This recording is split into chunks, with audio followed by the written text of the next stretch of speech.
Good evening, night owls, and welcome to Whisper Crowley. Tonight, I will guide you into a world of darkness, hoping to help you relax and unwind. Perhaps some of you will even drift into a haunting yet soothing sleep. Before we begin, let me know where you're listening from and what time it is for you. And now, we begin.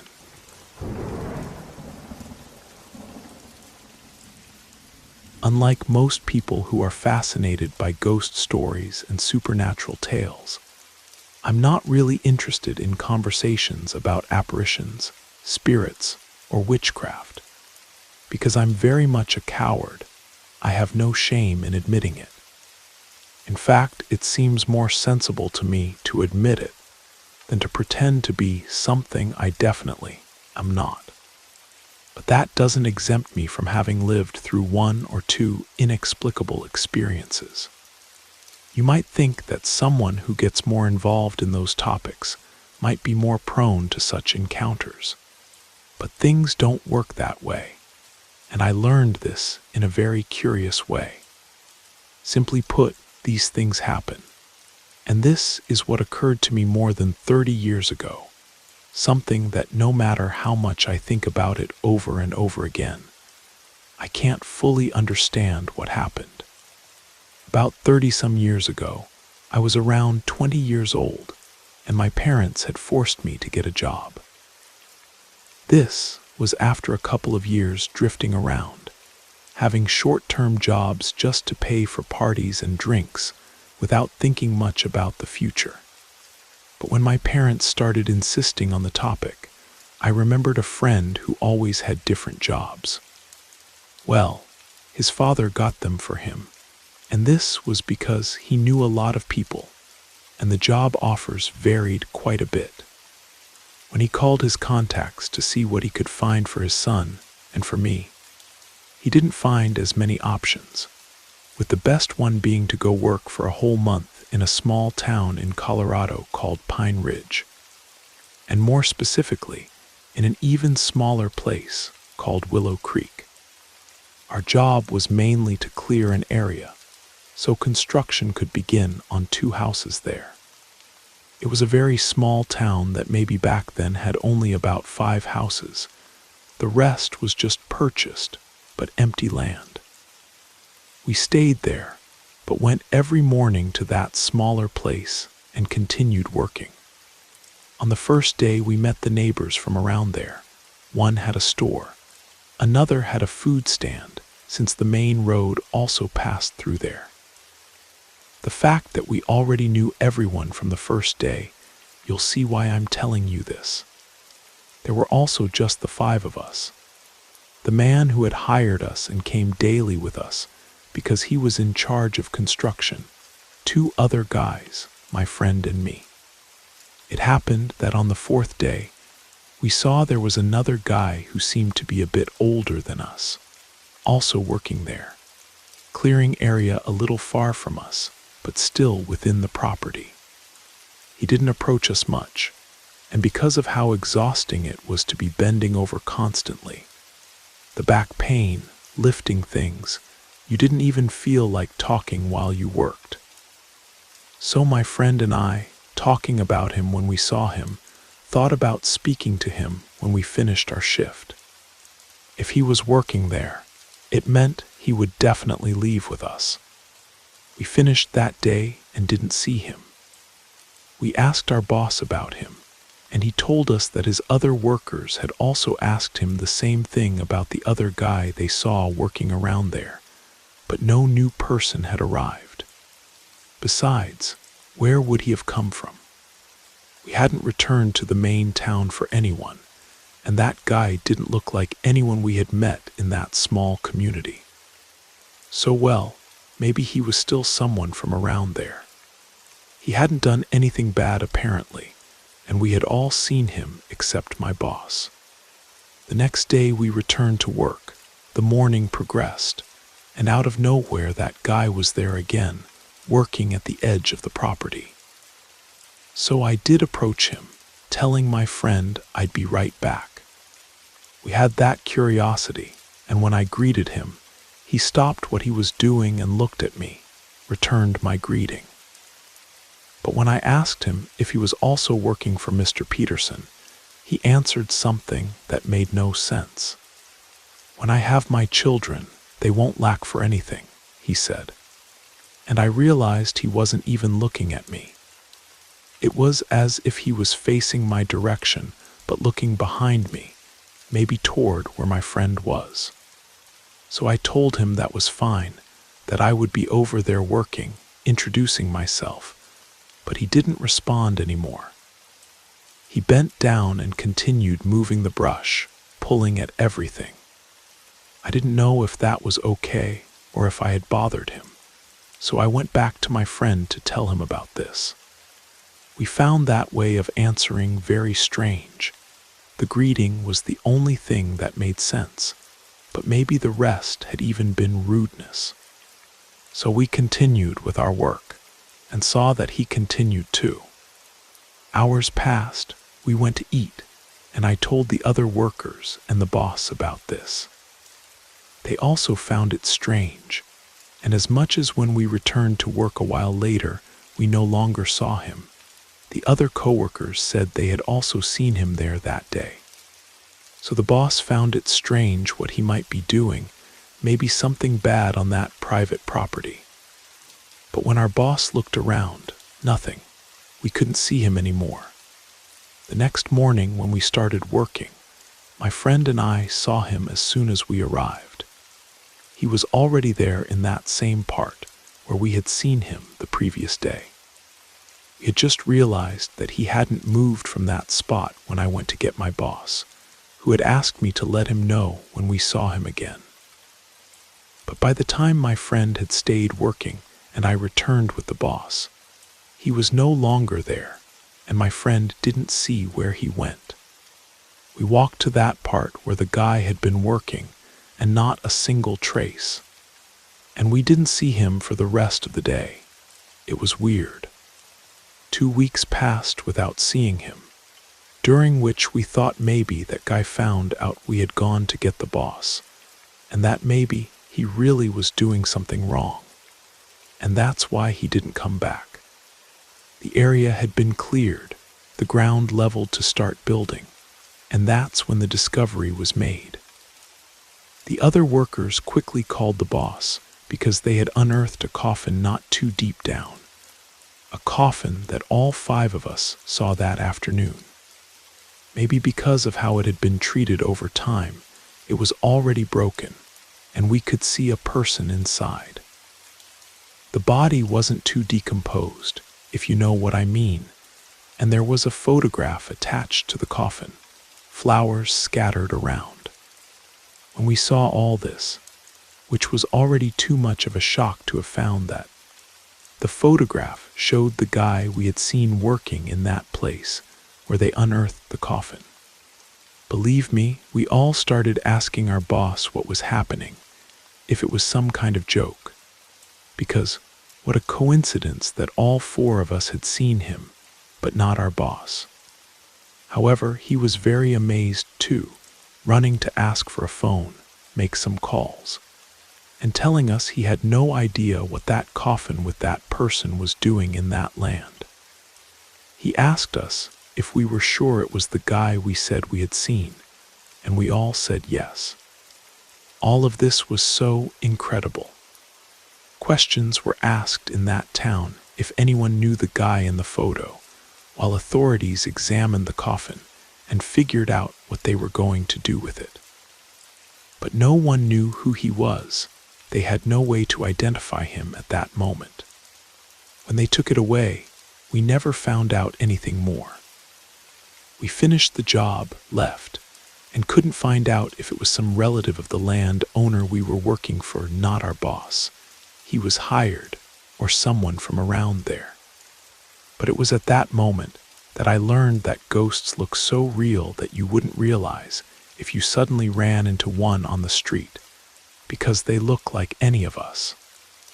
Only when interacting with them, like in my case, was there something peculiar. And despite everything, it did scare me a lot to know who he really was. What made the encounter even more unsettling was what we learned later from the local historical society. The young man in the coffin was named Thomas Mitchell, and he had died in 1968 during the construction of what was supposed to be the first modern housing development in that area. According to the records, Thomas had been a 22-year-old construction worker from Denver who had come to Willow Creek with dreams of making enough money to start a family with his girlfriend back home. The project had been abandoned suddenly when the developer ran out of funding, leaving several workers stranded without pay. Thomas had stayed behind, hoping to find other work in the area to earn money for his trip back to Denver. One morning, his coworkers found him at the bottom of a foundation pit they had been digging. The official report listed it as an accidental death, but some of the workers whispered that Thomas had been despondent about his situation and might have taken his own life. What struck me most was learning about his last letter to his girlfriend, which was found among his personal effects. In it, he had written, "When I have my children, they won't lack for anything. I'm going to make sure they have all the opportunities I never had." Those were almost the exact words he had spoken to me that day. The land had been sold and resold several times over the decades, with various development plans falling through. Each time construction began, workers reported seeing a young man in work, clothes from an earlier era, always in the same area, always seeming to be working on something just out of sight. The strangest part was that Thomas had been buried in the town cemetery when he died, but somehow his remains had ended up in that unmarked grave on the construction site.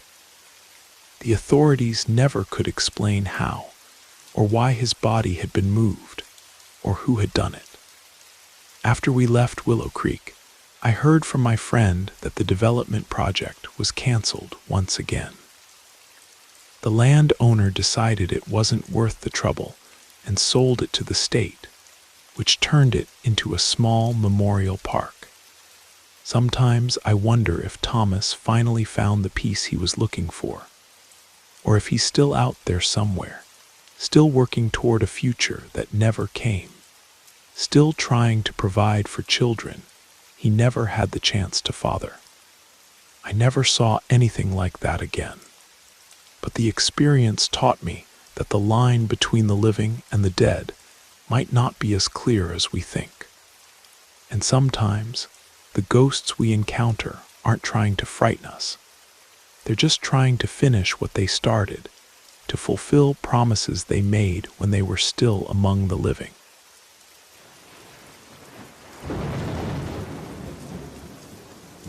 I hope you enjoyed the first story. If you did, don't forget to leave a like. But if I didn't do my job well, feel free to give it a thumbs down. Either way, drop a comment and let us know where you're listening from and what time it is for you. Now, let's continue. What I'm about to tell you is sensitive, mainly because of my position in the government agency where I work, the same department my mother worked in before she retired. My mother had applied to work for the Rural Education Initiative, a federal program that brings basic education to children in the most marginalized areas of the country, places where sometimes even running water doesn't reach. My mother worked there back in the 1980s, and I want to share what she told me happened to her in a remote village deep in the Sierra Madre Mountains of New Mexico. She told me they sent her along with her team of just 3 other workers. First, they arrived in a small town called Cedar Ridge, and from there, they were taken by truck into the mountains, passing through a community that back then, I don't know if it still has the same name today, was called Shadow Creek. But they went even deeper into the wilderness, driving along a dirt road through dense brush where the path was barely visible, until they reached a community that they weren't even sure had an official name. It was somewhere in what locals called the Devil's Backbone Range. When they arrived, they realized it was a tiny village with only about 4 streets, very rural and run-down houses, and it had no modern services whatsoever. They had been working there for 3 days when my mother was talking with a female colleague, and a male coworker came to them at the house they had been given to rest in. "Can I talk to you both about something serious?" he said. My mother told me he looked nervous, speaking almost in a whisper. "What's wrong?" they asked. "Have you noticed that the children here speak in some other language? Don't you remember we talked about this yesterday?" My mother told me that when they first arrived and were introduced to their target group for the program, they realized while interacting with the children that they would suddenly speak in a language they had never heard before. While my mother said they weren't expected to know how to speak all the indigenous languages, they should at least know which ones were spoken in the region or recognize them somewhat, in case they needed advice from someone who did speak them, since there were several languages from isolated communities in that area. But even though they didn't know what language it was, that wasn't the relevant part, because her coworker, when they confirmed that yes, they had heard the children speaking like that, only the children, he told them. "I just came from the classroom we set up back there. You have class later, but since I heard there was a group of children playing around there, I went over to them.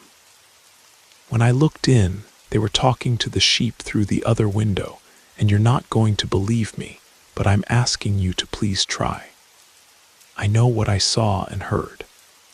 My mother said both women were asking him what had happened, what he meant about the sheep, and their coworker told them. There were 2 animals outside that answered them. The animals were talking back to the children. "I saw them, I heard them. That just happened right now." My mother and her colleague tried to calm him down. He was very nervous. They told him that maybe he had seen wrong, heard some other voice from somewhere, and that nothing was wrong. My mother was exchanging glances with her colleague, who also said she didn't believe him. What sense did it make for him to say such a thing? It was easier to understand that he had misheard, and that was that.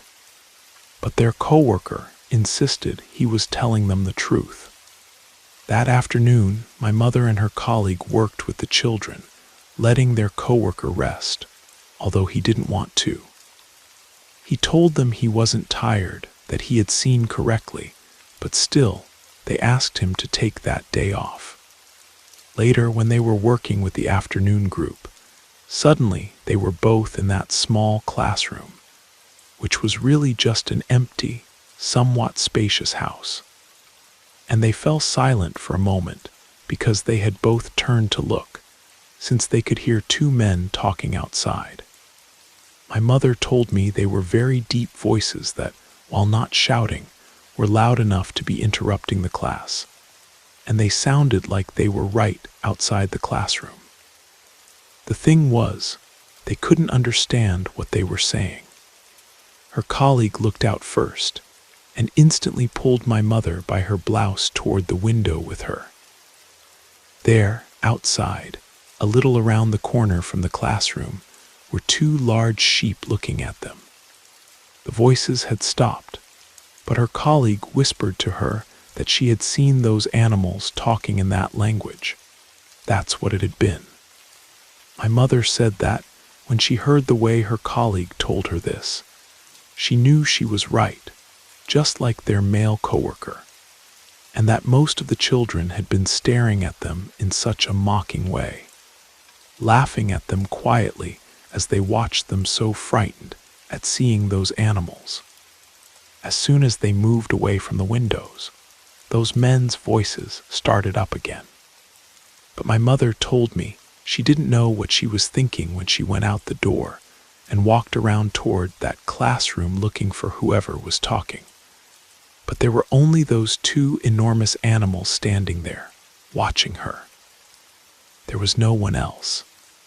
That afternoon, they concluded the class nervously, talking loudly. That's for sure. They left for a community lower down in the mountains where they could stay according to the program agreement. And the man who always drove them, who also stayed there and worked for the Rural Education Initiative, told them, when he heard they were talking about the topic, that his colleagues had also told him that in that village, people talked to animals, and the animals responded by talking back too. He was sure they weren't spirits or anything like that, but something else, and they should be careful, just go there for their work, and that's it. My mother told me that the next morning, before returning to work, they were notified that there had been an unexpected issue with that work plan, and they would have to postpone it while some documents were sorted out so they could continue working in that place. They would go to another community instead, and with that, they never had to return to that village. At least they didn't.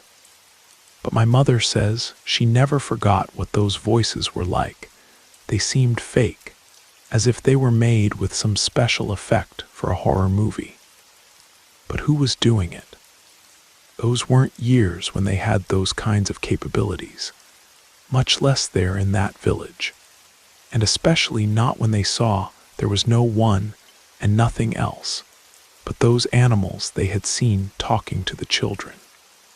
If I had seen something like that, considering the fear it must provoke to have something so unreal right in front of you, I honestly don't know if I would have tried to communicate with those beings or animals, or if I would have just run away like my mother and her colleagues did.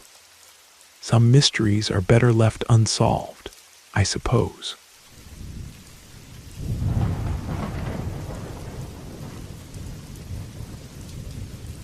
I'm not comfortable using my real name for this story, so just call me David. What I'm about to tell you happened to my girlfriend's family, and while they've given me permission to share it, they'd prefer to keep the exact location private. Let's just say it occurred in a small farming community in rural Louisiana in the late 1970s. My girlfriend Maria grew up hearing whispered fragments of this story, but it wasn't until this past weekend, when we were visiting her family, that her mother finally told us the full truth. And honestly, if Maria hadn't insisted her mother tell it, I never would have believed it. The events I'm about to describe happened to Maria's mother, Alina, when she was just 7 years old. At that time, Alina's family lived on a small farm about 15 miles outside of the nearest town. This was deep Cajun country, where families had lived on the same land for generations, and everyone knew everyone else's business. For about a month during the summer of 1978, Alina's family thought she was developing a sleepwalking problem.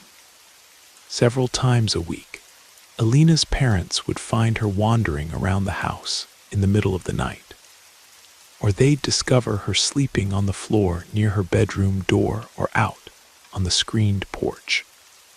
At first, we thought it was just a phase, Alina told us, her hands trembling slightly as she spoke. Kids go through things like that sometimes, but it was happening so often, and I never remembered doing it. The farmhouse sat on several acres, surrounded by sugarcane fields, with the nearest neighbor about a quarter-mile away. In that isolated location, Alina's nocturnal wandering was particularly dangerous. There were irrigation ditches, farm equipment, and plenty of ways for a sleepwalking child to get hurt. Alina's parents tried everything they could think of. They put bells on her bedroom door, moved furniture to block the exits, even took turns staying awake to watch her. But somehow, Alina kept ending up in different parts of the house with no memory of how she got there. The truth revealed itself on what turned out to be the final night of these incidents. Alina woke up in the middle of what she thought was another sleepwalking episode, but this time was different. She found herself floating about 3 feet off the ground, moving horizontally through the house as if she were lying on an invisible stretcher. I tried to move, tried to scream, but it was like sleep paralysis, she explained, her voice barely above a whisper. I couldn't control my body at all. I was just drifting through the hallway toward the back door. At some point during this terrifying experience, Alina managed to regain control of her voice and let out a scream that woke the entire household. Her parents and 2 older brothers came running from their rooms just in time to witness something that would haunt them for the rest of their lives. They saw me floating there, Alina continued, but they also saw what was carrying me. According to everyone who was there that night, and Maria's uncles were present to confirm the story, a dark, shapeless form was surrounding Alina's floating body. It looked like black smoke or shadow, and when Alina screamed, this thing immediately released her and fled toward the back of the house. Alina dropped to the floor, shaken but unharmed, while her family watched in horror as the dark mass squeezed itself through the gap under the back door and disappeared into the night. We didn't sleep for the rest of that night, Alina said. We all stayed together in the living room, and at first light, Papa drove us straight to Father Boudreau at St. Mary's. Father Boudreau had been the parish priest for over 20 years and had developed a close relationship with Alina's family. When they told him what had happened, his reaction surprised them. He wasn't shocked, Alina recalled. It was like he'd been expecting something like this. The priest explained that about 2 weeks earlier, a man had come to him for confession. Someone Father Boudreau had never seen before, who claimed to be from a neighboring parish. During that confession, the man had revealed something deeply disturbing. According to Father Boudreau, this stranger had confessed to being part of a group that was practicing what he called dark rituals in the woods outside of town. The man said they'd started small killing cats, dogs, and chickens as offerings to something he wouldn't name. But their demands had escalated. The man told Father Boudreau that the group had moved on to larger animals, goats, sheep, cattle, Alina continued. But even that wasn't enough anymore. He said they were being told to bring children. The confessor had described how the group had found ways to take children without directly entering homes' methods that allowed them to avoid the dirty work themselves. He'd mentioned seeing at least 2 children at their gathering place and said he couldn't live with the guilt anymore. Father Boudreau couldn't break the seal of confession, Alina explained. But he felt he had to warn people somehow, especially after what happened to me. The priest gave Alina's family blessed crosses, holy water, and specific instructions about protecting their home. He told them to keep Alina between her parents at all times, to bless every entrance to the house, and to never let her sleep alone. For weeks after that, Mama and Papa took turns tying a rope around my ankle and theirs, Alina said with a shaky laugh. It sounds crazy now, but they were terrified that thing would come back for me. The family followed Father Boudreau's instructions exactly. They blessed the house, hung crosses in every room, and maintained constant vigilance. Alina never experienced another incident of sleepwalking, But the story doesn't end there.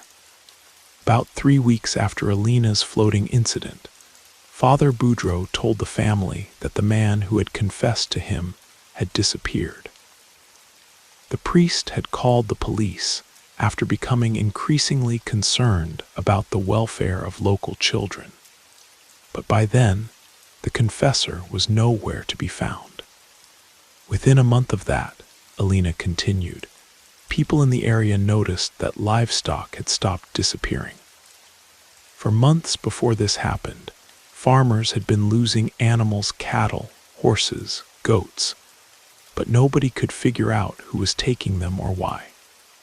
Alina's family eventually sold their farm and moved closer to town. The isolation had become too much for them after what they'd experienced. Alina herself developed severe insomnia and nightmares that lasted for years. I still can't sleep well sometimes, she admitted. When I think about what might have happened if I hadn't woken up that night, if I hadn't been able to scream. As Alina finished her story, the room fell silent. Maria reached over and took her mother's hand, and I found myself looking around their current home, noting the crosses on the walls, the religious imagery that filled every room. "Do you really think it was connected?" Maria asked quietly. "The cult and what happened to you?" Alina nodded without hesitation. Father Boudreau thought so. He said that thing that was taking me wasn't acting on its own. It was being sent by people who were trying to give me to whatever they were worshiping out there in those woods.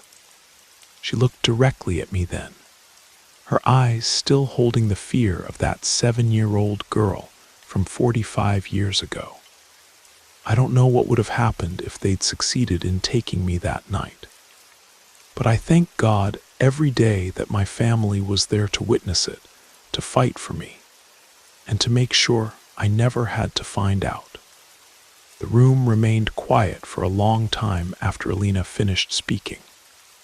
Outside, the Louisiana evening was settling in, and somewhere in the distance, I could hear the sound of crickets beginning their nightly chorus.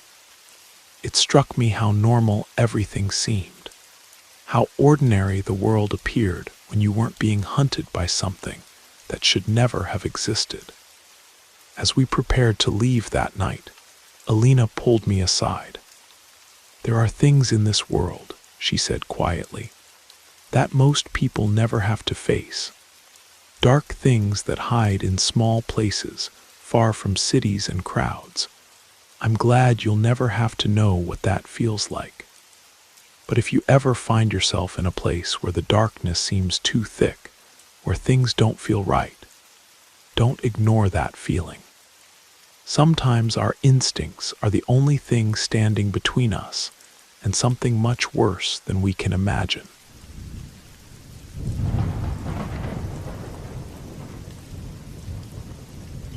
When I was 10 years old, my younger brother Jake and I used to spend our summers with our grandparents in northern Minnesota, near the Boundary Waters. Their cabin was about an hour outside Grand Rapids, nestled deep in the woods along the shores of a small, unnamed lake. It was the kind of place where cell phone service was non-existent, and the nearest neighbor was 5 miles away through dense forest. My grandparents, who we called Grandpa Bill and Grandma Rose, had built the cabin themselves back in the 1970s. It was a modest 2-bedroom structure with a stone fireplace, a screened-in porch, and no air conditioning, which didn't matter much in the Minnesota woods, where even summer nights could get surprisingly cool. Jake and I loved those summer visits. We'd spend our days fishing, hiking, and exploring the endless trails that crisscrossed the wilderness around the cabin. Our grandparents were the kind of people who believed kids should be outdoors as much as possible. So as long as we followed their safety rules and stayed within the designated boundaries, We had pretty much free reign of the forest. The summer I turned 10 and Jake turned 9, we arrived at the cabin for our usual 2-week stay in early July. Everything seemed normal at first. We settled into our routine of morning fishing expeditions and afternoon adventures, and our grandparents regaled us with stories of local wildlife and indigenous legends around the evening campfire. But there was something different about that particular summer. Grandpa Bill seemed more cautious than usual, always reminding us to stick to the main trails and to never venture out after dark. He'd installed new, heavy-duty locks on all the doors and windows, which seemed unusual for a place where crime was virtually non-existent. When I asked him about it, he just said there had been unusual animal activity in the area lately, and that it was better to be safe than sorry. Grandma Rose would give him a look whenever he mentioned this, but she never contradicted him. The cabin had 2 bedrooms, one for our grandparents and a smaller one for Jake and me. Our room was at the back of the cabin, with a large window that looked out directly into the forest. During previous summers, we'd loved falling asleep to the sounds of owls hooting and leaves rustling in the breeze. But that July, Grandpa Bill insisted we keep that window not just closed, but locked, and he'd hung heavy curtains that blocked out most of the natural light. Bears, he explained when we complained about how stuffy our room was getting. They've been getting too curious about the cabin lately. Best not to give them any reason to investigate further. For the first week of our visit, nothing unusual happened. We fished, hiked, roasted marshmallows, and played card games when it rained. But I noticed that our grandparents seemed more tense than in previous years, always listening intently whenever we heard branches snapping or leaves rustling outside. It was during our second week there, on a particularly warm Tuesday night, that everything changed. Jake and I had gone to bed around 9 o'clock, exhausted from a long day of hiking to a distant beaver dam. The forest was unusually quiet that night. No owl calls, no rustling leaves, just an almost oppressive silence that made it hard to relax. I was just starting to drift off when Jake's terrified scream jolted me awake. I sat up in my narrow bed and looked toward his bed on the other side of the room. In the dim light filtering through the heavy curtains, I could see Jake sitting bolt upright, staring toward the center of the room with absolute terror on his face. That's when I saw it. Standing in the middle of our small bedroom was something that definitely wasn't human, but wasn't quite animal either. It was about 3 feet tall, with disproportionately long arms that reached almost to the floor. Its skin appeared to be dark and leathery, and its head was too large for its body, with enormous eyes that reflected what little light there was in the room. The thing was swaying back and forth in a rhythmic motion, almost like it was dancing. But the most unsettling part was the sound it was making, a soft, rhythmic clicking noise, almost like laughter, but not quite. It seemed to be focused entirely on Jake, tilting its oversized head and studying him with those huge, unblinking eyes. I was frozen with terror, unable to move or make a sound. But Jake's scream had been loud enough to wake our grandparents, and within seconds, I could hear Grandpa Bill's heavy footsteps running down the hallway. The moment the entity heard those approaching footsteps, it moved with impossible speed. In one fluid motion, it leaped toward our locked window. I watched in disbelief as the window simply opened on its own, lock, curtains, and all, and the thing disappeared into the darkness outside. The window immediately slammed shut behind it, as if nothing had happened. Grandpa Bill burst through our bedroom door, followed closely by Grandma Rose. They found Jake sobbing hysterically, and me sitting in my bed, staring at the now-closed window in shock. "What happened?" Grandma Rose asked, rushing to comfort Jake. Between his tears, Jake tried to explain what he'd seen. He described the creature in detail, its size, its movements, the way it had seemed to be studying him with those enormous eyes. He kept saying it had been playing with him, dancing and making those strange clicking sounds. It was real, Jake kept insisting, as our grandparents tried to calm him down. It was really there, and it was looking right at me. I found my voice and confirmed that I'd seen it too, though I hadn't gotten as good a look as Jake had. I described how it had somehow opened the locked window and vanished into the forest. Grandpa Bill immediately went to examine the window. It was securely locked, just as he'd left it, with no signs of tampering. The heavy curtains were perfectly in place, but he spent a long time looking at the window frame and the floor beneath it, as if searching for some kind of evidence. "Probably just a vivid nightmare," he said finally, but his voice lacked conviction. "Sometimes the isolation out here can play tricks on your mind." But Grandma Rose was looking at both of us with a different expression, not disbelief, but something closer to recognition and maybe fear. "Why don't you boys come sleep in the living room tonight?" she suggested. "We can set up sleeping bags by the fireplace. It'll be like camping indoors." We spent the rest of that night in the main room of the cabin, with Grandpa Bill keeping a fire burning and checking the doors and windows every few minutes. Neither Jake nor I got much sleep, and I noticed that our grandparents didn't seem to be sleeping either. The next morning, over breakfast, Jake kept asking what the creature had been, but our grandparents deflected his questions. Grandpa Bill suggested it might have been a bear cub that somehow got into the cabin, though he couldn't explain how it might have gotten past all the locks.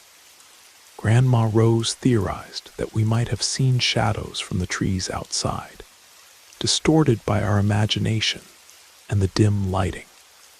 But later that morning, while Jake was napping and I was helping Grandma Rose with some cleaning, she pulled me aside for a private conversation. "That thing you and Jake saw," she said quietly, glancing toward the bedroom where Jake was sleeping. "Can you describe it again?" I told her everything I could remember: the size, the long arms, the large head, the way it had moved, and the sounds it had made. Grandma Rose listened intently, nodding occasionally. "Has Jake seemed different to you lately?" she asked when I'd finished. "More prone to nightmares, maybe, or talking about imaginary friends?" I thought about it and realized that Jake had mentioned having strange dreams several times during our visit, though he'd never gone into detail about them. He'd also been more clingy than usual, always wanting to stay close to me or our grandparents, instead of exploring on his own, as he normally did. Grandma Rose sighed deeply. "There are old stories about these woods," she said finally. "Indigenous legends about small beings that live deep in the forest. Most people dismiss them as folklore, but the Ojibwe elders around here still talk about them sometimes." She explained that according to these stories, the forest entities were generally harmless, but deeply curious about human children. They were said to be drawn to kids who spent a lot of time in nature, especially those who were sensitive or imaginative. "The legends say they're not malicious," she continued, but they don't understand human boundaries or social norms. Sometimes they become fixated on a particular child, and that can be problematic. I asked her what she meant by problematic, but she wouldn't elaborate. Instead, she made me promise not to discuss this conversation with Jake or Grandpa Bill. Your grandfather doesn't believe in these old stories, she explained. He thinks there's a rational explanation for everything, and maybe there is. But just in case, I think it might be best if we cut your visit short this year. That afternoon, Grandpa Bill announced that he'd received an unexpected phone call about some urgent business matters back in town, and that we'd need to pack up and head home a few days early. Jake was disappointed, but I was honestly relieved. We spent our last night at the cabin in the living room again, with all of us sleeping in the same room. Nothing unusual happened, but I noticed that Grandpa Bill stayed awake most of the night, sitting in his recliner and watching the windows. The next morning, as we were loading our suitcases into the car, I saw Grandma Rose hanging small cloth bundles from the trees around the cabin's perimeter. When I asked her about them, she said they were just natural pest deterrents to keep insects away while the cabin was empty. But later, as we were driving away, I heard her tell Grandpa Bill that she'd gotten them from an elderly Ojibwe woman in town, and that they were supposed to encourage unwanted visitors to look elsewhere for entertainment. We never went back to that cabin.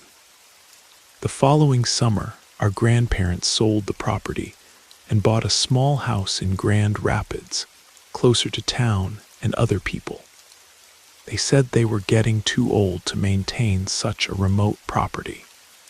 But I always suspected there was more to their decision than they let on. Jake seemed to bounce back from the experience pretty quickly.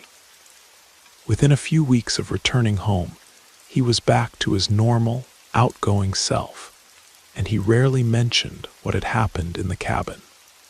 But for months afterward, I had trouble sleeping with the window open in my own bedroom, always worried that I might wake up to find those enormous eyes watching me from the darkness. Even now, more than 20 years later, I still think about that night sometimes. I've never been able to come up with a rational explanation for what Jake and I saw, despite trying for years to convince myself it must have been some kind of hallucination or shared nightmare. But what bothers me most isn't the question of what the entity was or where it came from. What bothers me is the way it had focused so intently on Jake, studying him with such obvious fascination. And I can't help wondering what might have happened if our grandparents hadn't been there to interrupt its visit, or if we'd stayed at the cabin for the full 2 weeks as originally planned. Some mysteries are probably better left unsolved, and some visitors are better left uninvited. The deep woods hold secrets that are older than our understanding, and sometimes the kindest thing those secrets can do is remain hidden in the shadows where they belong.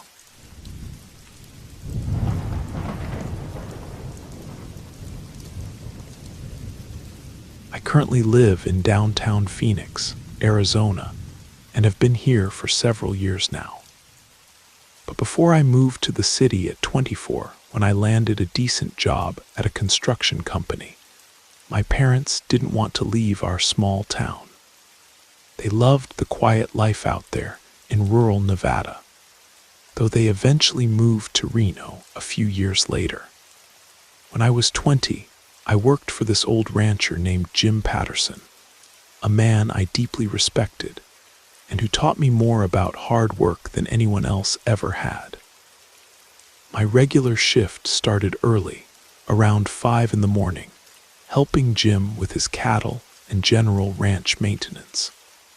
After my day shift ended, I'd head home to rest. But I was determined to save enough money to make my move to the city as quickly as possible. That's when Jim offered me extra work, feeding and caring for the livestock in the evenings. It wasn't too late, just a couple of hours from 7 to 9 at night, but the extra cash was exactly what I needed. The job took me to a small outbuilding gym owned on the outskirts of Goldfield, a tiny Nevada town that barely qualified as a dot on the map, about 15 minutes from where I lived. The first few days, Jim accompanied me to show me the routine. It wasn't complicated, just mixing feed supplements for the pigs and cattle, checking water levels, and making sure everything was secure for the night. The building itself was simple. A small concrete structure with a single window, storage for the animal feed and vitamin supplements, and a small pen that housed about 4 or 5 pigs. After Jim was confident I could handle it alone, he started giving me the keys to go by myself. I'd return them the next morning when I saw him for my regular shift. I remember that particular evening in late October of 1999. It had just gotten dark when I arrived at the outbuilding. The structure sat completely isolated. There wasn't another building for at least a quarter mile in any direction, and beyond that was just the interstate. I was standing at the door, key in hand, when I heard it. Several adult voices having a conversation inside the building. My heart started racing. Jim had never mentioned anyone else having access to this place. In fact, he always emphasized that I should lock up tight when I left. Even though Goldfield was generally safe back then, it wasn't like people just left their property unsecured. I quickly unlocked the door and stepped inside, flipping on the single overhead light bulb. The voices stopped immediately. I turned toward the left side of the building where I'd heard them most clearly, but all I saw were the pigs, standing completely still, all of them staring directly at me. We looked at each other for what felt like an eternity, but was probably only 10 or 15 seconds. Then, as if nothing had happened, they simply turned away and settled down in their usual spots. I searched every corner of that small building. The single window was properly secured with metal bars, and there was absolutely no other way anyone could have entered or exited. I even walked around the entire perimeter of the structure, looking for any sign of the people I'd clearly heard talking inside. Finding nothing, I ran straight to Jim's house to tell him what had happened. When he opened his front door, I immediately explained about hearing multiple people talking inside the building, but finding no one there. I wanted to make sure that if anything went missing, he wouldn't think I was responsible. Jim closed his door behind him and asked me to walk with him. Instead of heading toward the outbuilding, we walked in the direction of my house. What he told me during that walk still gives me chills.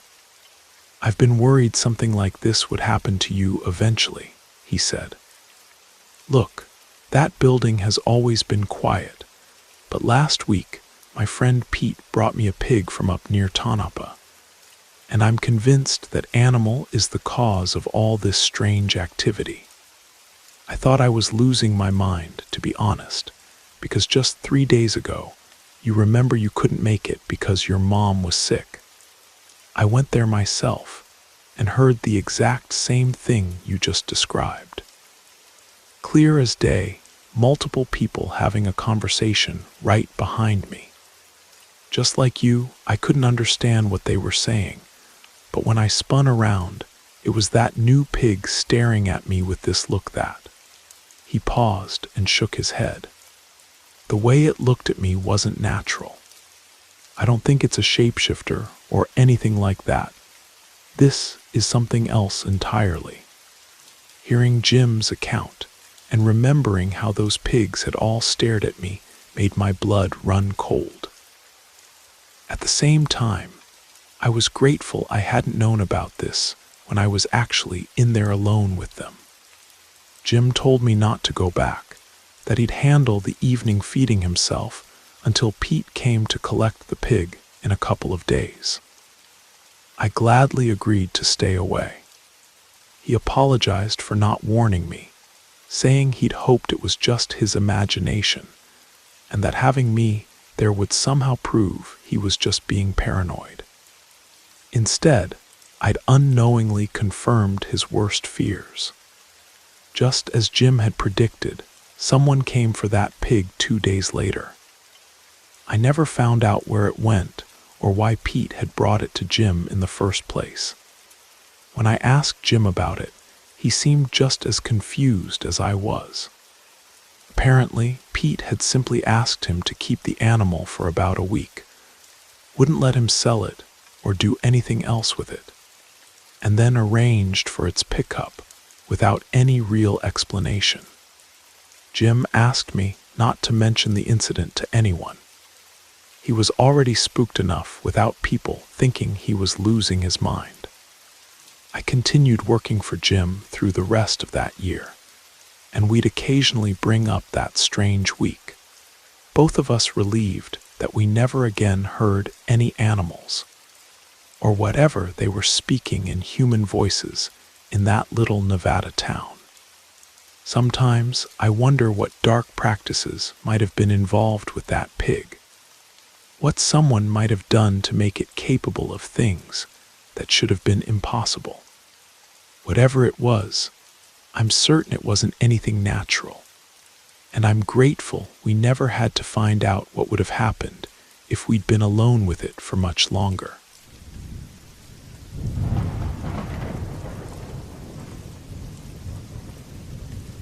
I want to tell you about the most impactful and frightening thing I've ever seen in my life, something that completely erased any doubts I had about the paranormal.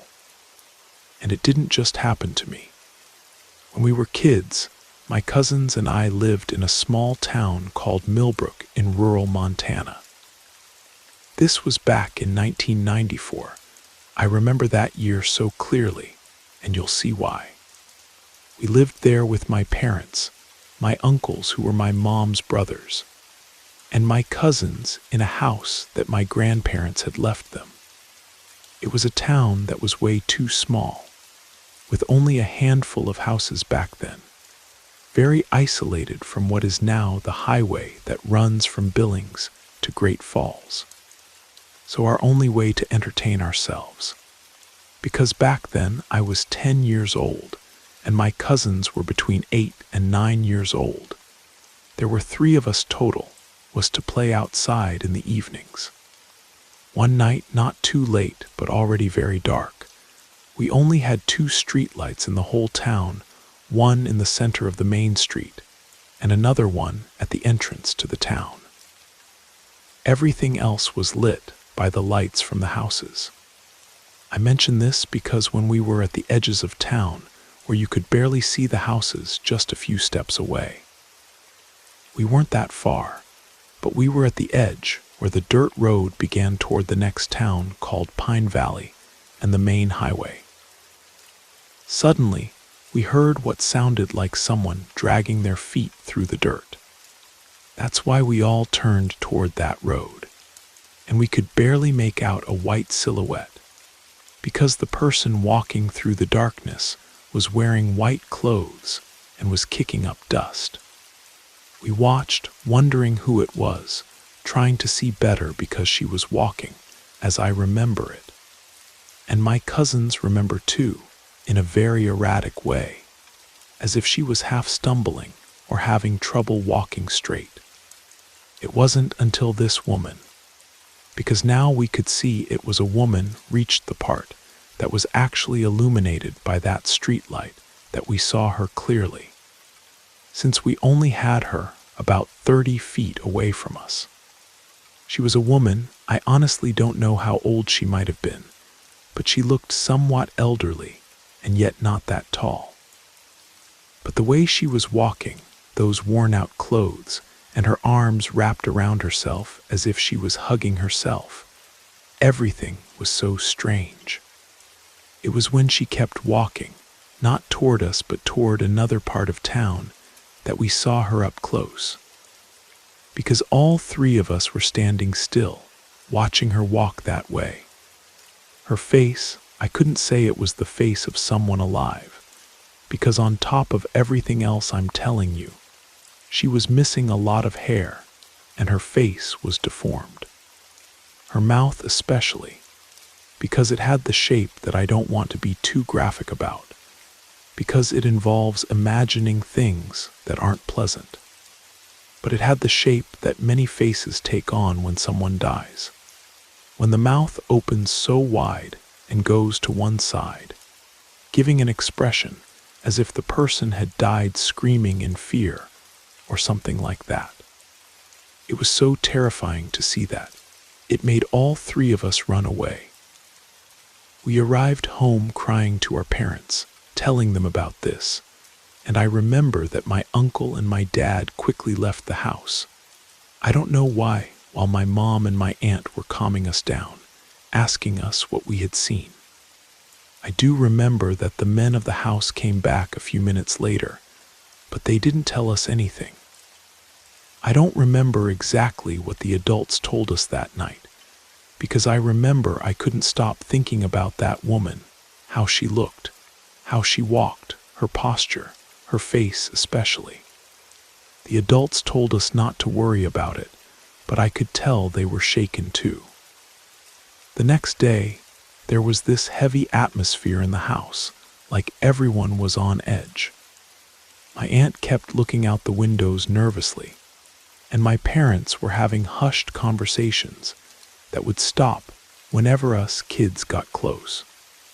It wasn't until a few days later that we found out the real reason for their concern. My aunt had seen the same woman 3 nights before we did, but she hadn't told anyone because she thought she was imagining things. When we came home that night describing exactly what she had seen, it confirmed her worst fears. We left that town earlier than planned. My parents and uncles had been considering moving anyway, but this incident pushed them to accelerate their timeline. It wasn't until we were older that they told us the full truth. The woman we had all seen was Mrs. Henderson, a neighbor who had been a friend of my parents and uncles. She had died about 3 months before my aunt first saw her, and about 3.5 months before we encountered her that terrifying night. What made it even more disturbing was learning how she had died. Mrs. Henderson had been found in her home after a heart attack, and according to the coroner, she had been calling out for her family when it happened. Her children had moved away years earlier for work, and she had died alone, reaching toward her front door as if trying to get help or find someone. My uncle and dad hadn't found anyone that night. They went searching, but they had noticed something that chilled them to the bone. There were footprints in the soft dirt footprints that led from the direction of the old cemetery straight to Mrs. Henderson's former house, which had been empty since her death. The prints were small, like a woman's, and they were accompanied by drag marks, as if someone was having trouble lifting their feet properly. The family that had bought Mrs. Henderson's house after her death had moved out within 2 weeks, claiming they heard someone walking around outside at night and occasionally knocking on the windows. They never mentioned seeing anyone, but they couldn't shake the feeling that someone was trying to get in. We never returned to that town. My uncles and parents sold their property and found places closer to Billings. We never found out where Mrs.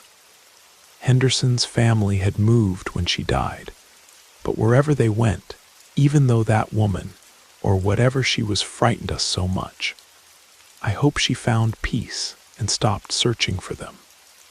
Sometimes I wonder if she's still there, still walking those empty streets at night, still looking for the children who never came home to say goodbye. The thought still gives me chills, even all these years later.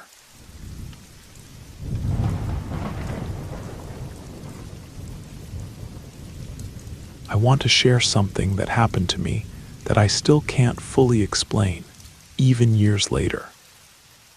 This took place in my hometown of Cedar Ridge, Arizona, back when I was in my early 20s. One night, I was waiting for a friend who drove long-haul trucks. He'd promised to pick me up at 11 p.m. sharp from the old Shell station on the outskirts of town, about 300 yards from the local cemetery.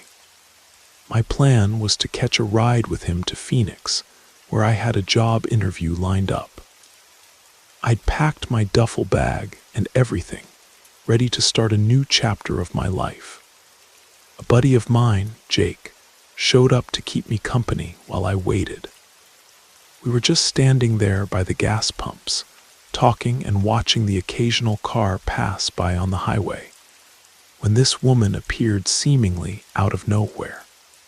She was thin, maybe in her 50s, wearing what looked like vintage clothing from the 1940s, a long coat, gloves, and a red veil that covered most of her face. What struck me immediately was the smell that seemed to follow her, like old fabric that had been stored in mothballs for decades, mixed with a perfume that was sweet, but somehow unsettling. She approached us politely, saying good evening, and asked if we could direct her to the nearest church.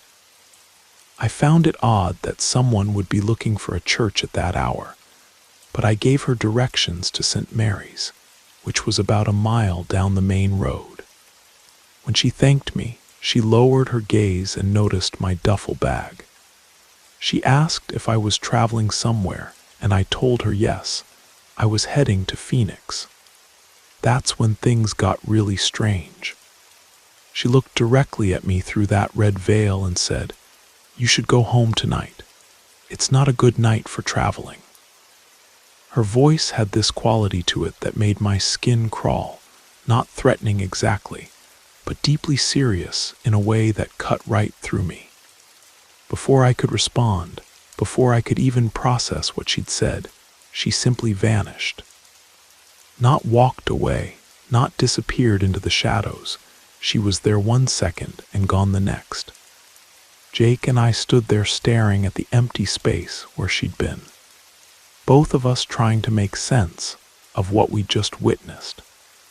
The encounter shook me enough that I decided to head home instead of waiting for my friend.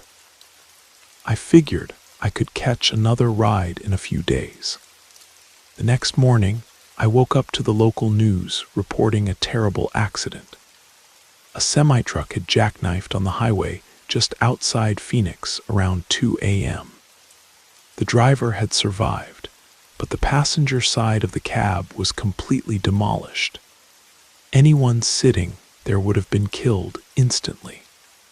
Years passed, and I eventually made it to Phoenix on my own. I was working construction and had been having some persistent pain in my side, so I went to a private clinic to get it checked out. The doctor ran an ultrasound and seemed surprised by what he found. He kept looking at the screen, then at me, then back at the screen. "Your organs are remarkably healthy," he said, almost suspiciously. "Everything looks perfect, almost too perfect." He asked me to come back the following week for some additional tests, though he was vague about what exactly he wanted to examine. As I was leaving the clinic, I noticed a woman sitting in the waiting room. She was dressed completely differently from the woman I'd met years earlier, modern clothes, different hairstyle. But the moment I caught her scent, I knew it was her. That same distinctive perfume, sweet and unsettling. She approached me before I could reach the door. "Don't come back here," she said quietly. "They're not trying to help you. What the doctor suggested, those additional tests, they're planning something terrible." I stared at her, trying to process what she was telling me. Before I could ask any questions, she continued, "Trust me on this. Don't return." I didn't go back for that follow-up appointment. The next week, the local news broke a story about that very clinic being shut down by federal authorities. They'd been harvesting organs from patients, selling them on the black market. Several doctors and staff members were arrested. I don't know what that woman was, an angel, a spirit, or something else entirely. But twice now, she's appeared at crucial moments in my life, and both times, she saved me from something terrible. The first time was witnessed by my friend Jake, so I know I didn't imagine it. Sometimes I wonder if she's still out there, watching over people, appearing when they need protection most. All I know is that I owe her my life, probably twice over, and I'll never forget that red veil or the smell of old perfume that announced her presence.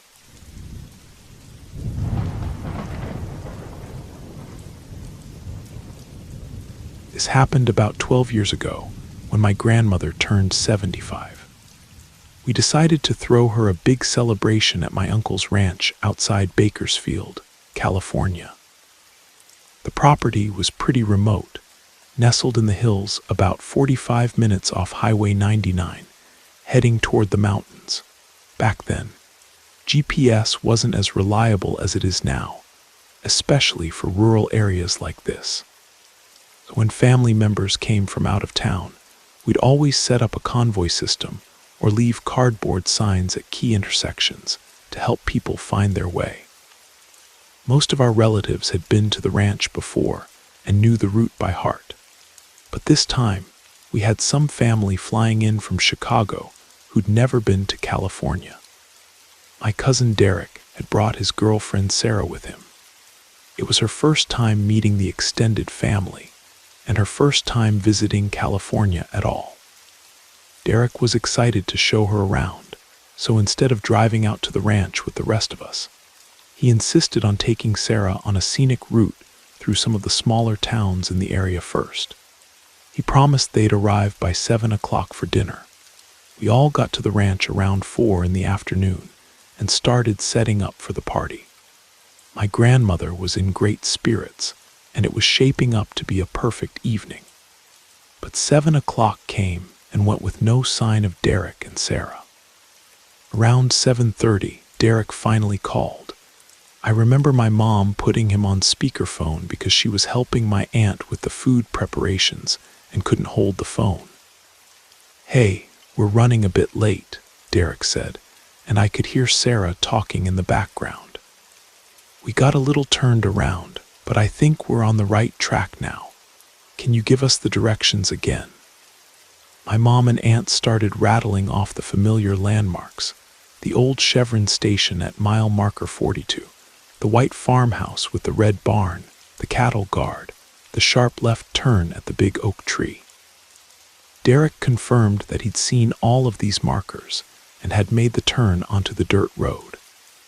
"Okay, good," my aunt said. "You should be hitting the gravel section soon, and then you'll see the ranch lights in about 10 minutes.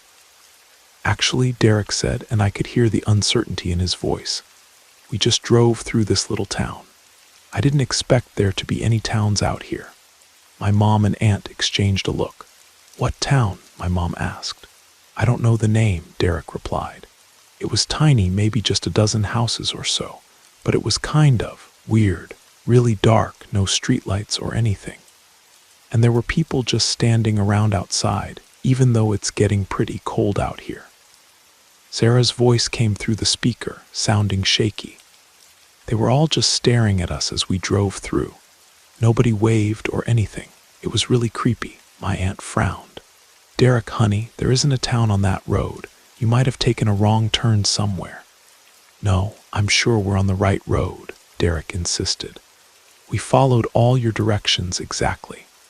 The town was right there in the middle of the route, maybe 5 minutes after the oak tree turn.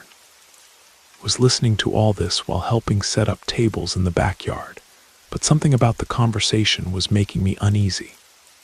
My mom and aunt kept insisting there was no town, but Derek seemed absolutely certain about what they'd seen. Just keep driving straight, my mom finally said. You should see our lights soon. Derek and Sarah arrived about 15 minutes later, and we were all relieved to see them pull up the long driveway.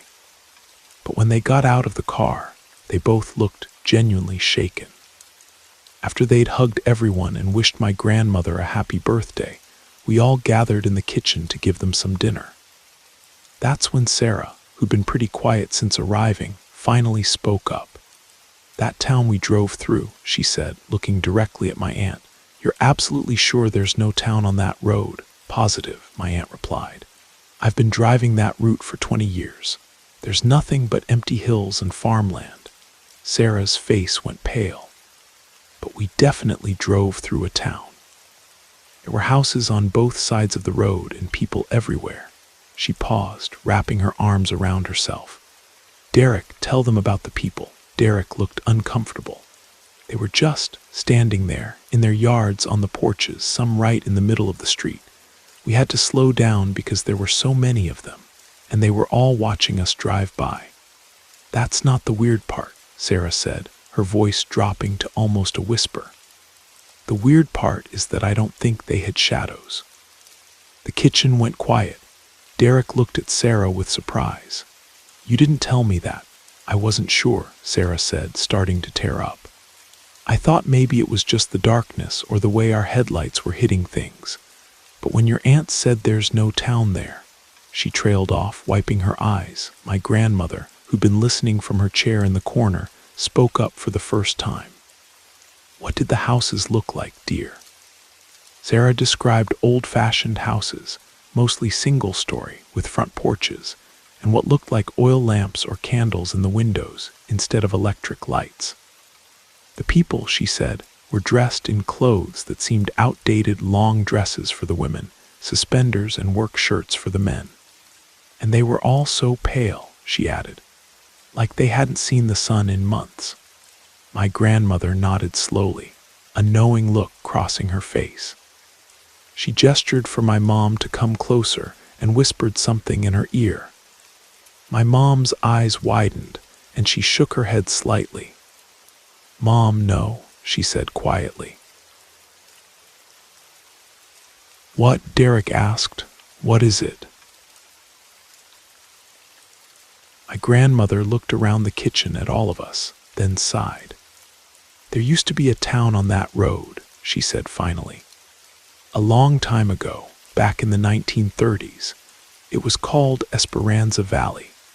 She explained that during the Great Depression, a small community had formed in those hills, mostly families who'd lost their farms and were trying to start over. It had been a harsh place to live, no electricity, limited water, and completely cut off from the outside world during the winter months. One winter, there was a terrible outbreak of influenza, my grandmother continued. This was before antibiotics, you understand. The whole town got sick, and there was no way to get help. By spring, when the first travelers came through, they found the place completely empty. Every single person had died. The kitchen was dead silent. Sarah had gone completely white, and Derek looked like he might be sick. But that's just an old story, my mom said quickly. The town was abandoned decades ago. There's nothing left of it now. Are you sure about that? My grandmother asked, giving my mom a meaningful look. Later that evening, after Derek and Sarah had gone to bed in the guest room, I overheard my mom, my aunt, and my grandmother talking quietly on the back porch. She's not the first person to see it, my grandmother was saying. Your Uncle Roberto saw it back in the 80s, and the Herrera family mentioned it a few years ago. It always happens to people who don't know the area, people who are driving through at dusk. But why don't we ever see it? My aunt asked. Because we know it's not supposed to be there, my grandmother replied. We know this road like the back of our hands, but strangers, They don't have that expectation. So sometimes, when the conditions are just right, they see what used to be there.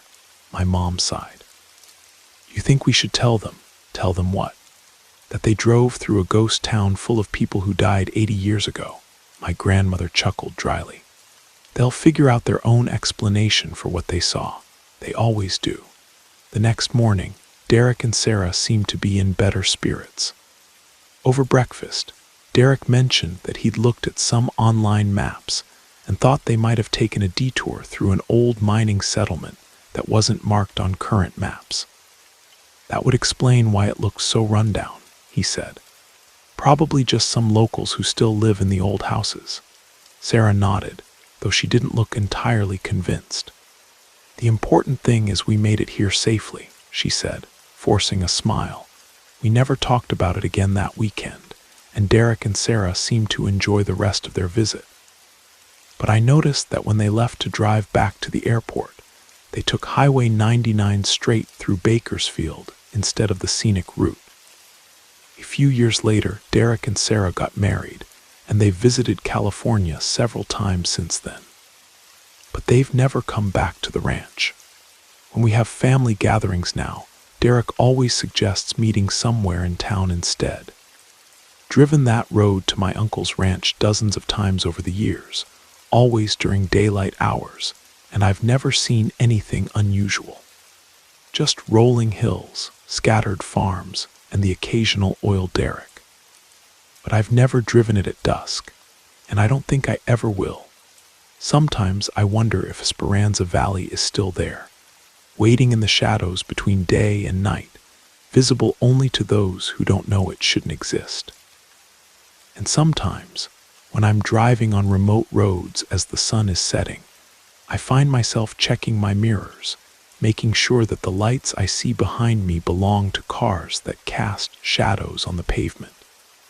Because there are some places that refuse to stay buried, and some people who refuse to stay gone. And maybe, just maybe, they're still standing in their yards and on their porches, watching for travelers who might need their help finding the way home.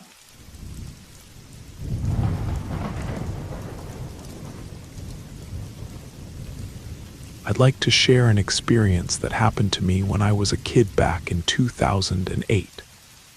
At that time, we lived in rural Kentucky in a small town called Cedar Falls. It was just my parents, my younger sister, and me. She was 7 that year, and I was 11. My grandparents also lived nearby, but they owned property in Tennessee, in an even smaller community called Millbrook Hollow. One weekend, they invited us to visit since my sister and I had never been there before. It was only about a 3-hour drive across the state line into Tennessee. When we arrived, I could see why we'd never visited before. It was incredibly isolated. Their house sat separated from the nearest neighbor by at least 200 yards, with thick woods stretching between the scattered homes. The roads were all gravel, winding through dense forest, but there was something peaceful about it that we kids found exciting. What I noticed immediately was how different my grandmother acted when we got there. Don't get me wrong, she wasn't mean or anything, but she became intensely protective. If we wanted to play outside during the day, she'd insist on staying on the porch, watching us like a hawk. She'd constantly remind us not to wander far from the house. It felt strange because my sister and I were generally well-behaved kids, but suddenly we felt like we were being treated as if we were troublemakers. We were staying for 3 days, and on that first evening, as dusk was settling over the hollow, we spotted some kids from a neighboring house earlier in the afternoon. Excited at the prospect of making new friends, my sister and I asked if we could go see if they were still outside. My mom said it was fine, just not to go too far, so we headed out while dinner was being prepared. We walked along the gravel road, passing the house about 200 yards away where we'd seen the other children. Their lights were on, casting warm yellow rectangles into the growing darkness, but the kids were nowhere to be seen. Disappointed, we decided to take the side road that curved down toward another house, thinking maybe we'd find someone else to play with. As we walked down that winding road, bordered by thick pine and oak trees, we spotted two figures ahead. They appeared to be children, roughly our age, and they were gathering branches and sticks from the forest edge, laughing as they worked. When they noticed us, they stopped what they were doing and stared. As we got closer, I could see them more clearly in the fading light. There was a girl and a younger boy, both with dark hair and olive skin. They seemed friendly enough, waving at us as we approached. We called out hello, and they responded warmly, asking if we lived around here. We explained that we were visiting our grandmother, that we were from Kentucky. The strangest thing happened then. They began walking toward us, but they moved so carefully, watching where they stepped as if the ground might give way beneath them. They asked if we wanted to play some games, and we were thrilled at the idea. My sister and I were already planning what we might do together when we heard our grandmother's voice, cutting through the evening air like a knife. She was shouting our names, and when we turned, we could see her storming toward us from the house, angrier than I'd ever seen her. We quickly told the kids we'd have to play tomorrow, that we were being called in for the night. They nodded understandingly and said they'd wait for us in the same spot tomorrow, that they were always playing in these woods anyway. The moment we got back to the house, my grandmother was livid. She demanded to know what we thought we were doing, why we'd gone out at that hour. We were completely confused by her reaction. Then she said something that made our blood run cold. She told us we should never approach those men again, and that we shouldn't even let them know we could see them. We protested, insisting they weren't men, but children just like us, kids who wanted to play games. That's when my grandmother fell silent and turned to look at my parents. Following her gaze, we saw the fear written across their faces. My father was the one who finally approached us. He asked us to describe exactly what we'd seen. When we told him about the two children, about how they'd been collecting sticks and wanted to play with us, his face went pale. "Kids," he said quietly, "those weren't children. They were two grown men older than your grandparents. There wasn't a single child where you were standing. We watched you talking to two adult strangers, and when your grandmother saw them with you, she got scared for your safety." My grandmother's voice was shaking when she spoke next. She told us that those men had been seen around the hollow for months. None of the neighbors knew who they were or where they came from, but they'd been spotted frequently, always in the same area of the woods. That's why she'd been so protective, why she didn't want us wandering off without adult supervision. To this day, neither my sister nor I understand why we saw those people as children. We were both absolutely certain that's what they were, kids our own age who just wanted to play. But I'm grateful we never had to find out what would have happened if our grandmother hadn't called us back that night. What were those figures? Were they even from this world? I still don't have answers, but I know what we saw, and I know what our parents saw, and somehow they were completely different things.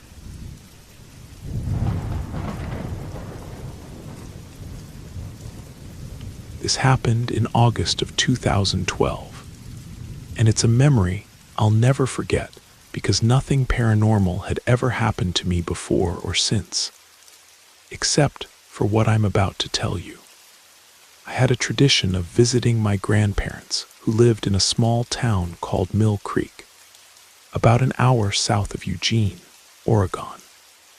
I'd been visiting them regularly since childhood, but when this incident occurred, I was 23 years old and had my own car, so I could drive there independently without needing anyone to take me. Usually when I visited, I'd spend the night and drive back home the next morning when it was light out. That's why I was surprised by what happened during this particular August visit. I'd made the drive there during a light rain, probably not the smartest decision to drive on those winding mountain roads in wet conditions, but I arrived safely. After spending the day catching up with my grandparents, telling them about my new job, preparing dinner together, and just enjoying each other's company, my grandmother brought up something that caught my attention. As evening approached and the rain began falling much harder, with strong winds picking up, she looked at my grandfather and then told me that no matter what I heard during the night, I shouldn't look out the window. My grandparents were never the type to joke around about anything serious. They had good senses of humor, but when they spoke like this, seriously, almost sternly, I knew they meant business. I asked them if there was someone in the area causing problems, maybe a neighbor who'd been acting strangely or making trouble. I assumed they were referring to some kind of human threat, but they told me no, that I simply shouldn't open the curtains or look out the window if I heard any noises during the night. They said it would probably just be the rain and wind in the trees making sounds, and that opening the window might let water into the house. I accepted their explanation, though something about their tone made me uneasy. That night, lying in the spare bedroom they kept for me, the rain was indeed much heavier than it had been earlier. The wind had died down considerably, which made what I heard next even more inexplicable. Right outside, as if standing directly in front of the house, I could hear a woman crying and wailing. I swear I could tell it was a real person, a woman in genuine distress, standing right there in the street. This seemed impossible given how hard it was raining, and the crying didn't sound like someone walking by or passing through. It sounded stationary, as if she were just standing there in the downpour. The sounds were definitely human grief, not the kind of noise wind makes through trees or around buildings. There was almost no wind at that point anyway, so it couldn't have been an environmental sound. I got up and walked to the window, reaching for the curtain. But as I got close to the glass, I could hear my grandparents clearly through the thin walls. Their bedroom was right next to mine, and the way the house was built, sound carried easily between the rooms. I heard my grandmother whispering urgently to my grandfather, "She's out there again. She won't leave." My grandfather whispered back, "Don't worry, just keep watching her. As long as we don't lose sight of her, she won't come any closer." I didn't understand who they were talking about, but based on their conversation, I assumed they meant a neighbor woman who might be taking advantage of stormy nights to cause trouble, maybe trying to break into houses or steal things. After listening to them murmur to each other for a while, I couldn't make out most of what they were saying. I decided not to look out the window. If they were concerned about someone seeing me and realizing I was there, I didn't want to complicate an already tense situation. Eventually the rain lightened, though I continued hearing those heartbreaking cries outside for quite some time before they finally stopped. The next morning, I asked my grandmother what had happened. I told her I'd heard them talking and wanted to know if everything was okay. She and my grandfather looked at each other for a long moment before she finally answered. She said this hadn't happened when I was younger and visiting regularly, but had started just a few years earlier. During heavy rainstorms, they explained, a woman would appear in front of their house, standing in the rain and crying. At first, they'd assumed it was a neighbor and had even gone outside to try to help her. But they could never make out any of her features or identify who she was. It wasn't until one night, when the rain wasn't quite as heavy, that they discovered something that changed everything. The woman wasn't standing on the ground. She had no legs and was floating several feet above the street, always positioned directly in front of their house. My grandparents had been terrified when they first realized what they were dealing with. But over time, my grandfather had developed a strategy. He'd noticed that if they ever stopped watching her, if they lost sight of her even for a moment, she would be closer to the house when they looked again. My grandmother told me it was exhausting and frightening to maintain their vigil whenever this woman appeared. She would often cry from fear while keeping watch, praying constantly. But they never backed down from their position at the window because they had no idea what she wanted or what would happen if she managed to reach the house. My grandfather confirmed this, telling me about one night when he decided to ignore the crying after spotting her initially. When he looked out again just a few minutes later, she had moved significantly closer to their front door, still floating, still crying. From that point on, they never took their eyes off her when she appeared. They didn't know if prayer helped, but they were certain that constant observation kept her at a distance. That explained why they looked so tired and stressed during my visit. I'd noticed they both seemed exhausted, with dark circles under their eyes. Several months after this incident, my grandparents finally agreed to move to another property my grandfather owned in a different part of Oregon. My parents and aunts and uncles had been trying to convince them to leave for a while. It wasn't a life for them, spending entire nights awake and terrified, watching a supernatural entity that no one else fully understood or believed in. But I was there. I heard their fear, saw their exhaustion, and listened to those impossible cries outside in the rain. I know that something malevolent was waiting for them to let their guard down, and I'm grateful they never found out what would have happened if they had. I often wonder what that woman would have done if my grandparents had stopped watching, if she'd managed to reach the house. Was she the type of spirit that physical barriers couldn't stop? Or was she something that needed permission or an invitation to enter? And if she was the latter, what was she hoping to accomplish once she got inside? I'm thankful my grandparents never had to learn the answers to those questions.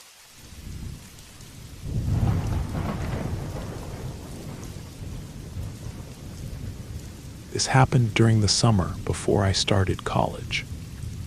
I needed money for tuition, so I took a temporary job with the U.S. Census Bureau in 2010. The work was straightforward enough: go door to door, count how many people lived in each household, ask a few basic questions, and move on to the next house. Since I was one of the last people hired, I got assigned to the most remote areas in rural Nebraska. These were places where you might drive 15 minutes between houses, scattered farms, and tiny communities that barely showed up on maps. On this particular day, I was working in a settlement called Whispering Creek. Though there wasn't much of a creek to be seen, just endless cornfields and the occasional farmhouse. There were 6 of us census workers covering the area, and we'd decided to work in pairs rather than alone. The distances were vast, and cell phone service was spotty at best. Most of the residents we encountered were elderly folks who'd lived there their whole lives. They were generally friendly, if a bit lonely, for conversation. Many seemed happy to have visitors, even if we were just there on government business. Late in the afternoon, we came to a house at the very end of a dirt road. It was a modest white farmhouse that had seen better days, surrounded by overgrown fields and bordered by a line of dead cottonwood trees. The mailbox read Henderson, and as we walked up the gravel driveway, we could see an old man sitting on the front porch. "Afternoon, sir," my partner called out. "We're with the Census Bureau. Mind if we ask you a few questions?" The man, who looked to be in his 70s, smiled warmly and invited us to sit down. He introduced himself as Earl Henderson and seemed genuinely pleased to have company. As we went through our standard questions, I noticed he kept glancing toward the back of the house and occasionally interrupting our conversation to step into the backyard. "Excuse me just a moment," he'd say, and then disappear around the corner of the house. We could hear him talking to someone. A woman's voice would respond, though we couldn't make out the words clearly. It sounded like they were discussing household matters. What to make for dinner, whether they needed anything from town, that sort of thing. "Don't mind me," Earl would say when he returned. "My wife Margaret gets worried when I'm talking to strangers for too long, just letting her know everything's all right." This happened 3 or 4 times during our half-hour visit. Each time, we could hear both sides of the conversation, Earl's deeper voice and a woman's higher-pitched responses. She sounded concerned about their food supplies and seemed to be asking Earl to reassure her that they wouldn't go hungry. "Don't you worry about that, Maggie," we heard him say during one of these exchanges. "I'll make sure we have everything we need. We've made it this far, haven't we?" When we finished our questions, Earl walked us back toward the front of the house. We thought about asking to meet his wife.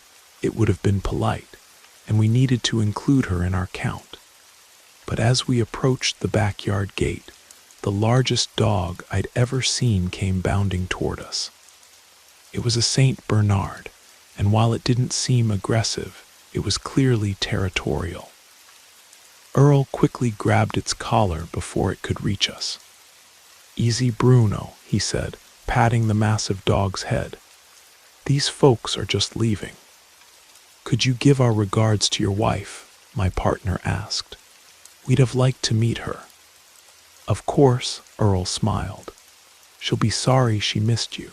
She doesn't get many visitors out here." We thanked him for his time and headed back to our car. Since we'd finished our section earlier than expected, we decided to stop at the town's only store, a combination gas station and grocery, about 2 miles down the main road. The owner was sitting outside in a folding chair, enjoying the late afternoon breeze. He was a friendly man in his 60s who seemed happy to chat with outsiders. "How'd the census work go today?" he asked. "Get to everyone you needed to see?" "Yes, sir," I replied. Everyone was very cooperative, even stopped by Earl Henderson's place. The store owner's expression changed. "Earl Henderson, how'd he treat you? He can be a bit difficult with strangers sometimes. Keeps to himself mostly." "Actually, he was very nice," my partner said. "Very welcoming. We didn't get to meet his wife Margaret, but we could hear them talking in the backyard." The man looked confused. His wife, Earl's been living alone out there for, must be 6 years now, ever since Margaret passed. My partner and I exchanged glances. "Are you sure?" We definitely heard a woman's voice. They were having whole conversations. What kind of conversations? The store owner asked, suddenly more interested. We described what we'd witnessed, Earl stepping away periodically. The discussions about food and household concerns.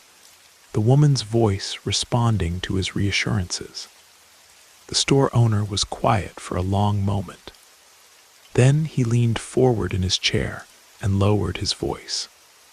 Margaret Henderson died in 2004, he said quietly. Lung cancer. It was rough on Earl. They'd been married 43 years. For the first year or two after she died, he'd come into town regularly, talk to folks, seemed to be coping okay. He paused, glancing around as if to make sure no one else was listening. But the last few years, he's barely left that house.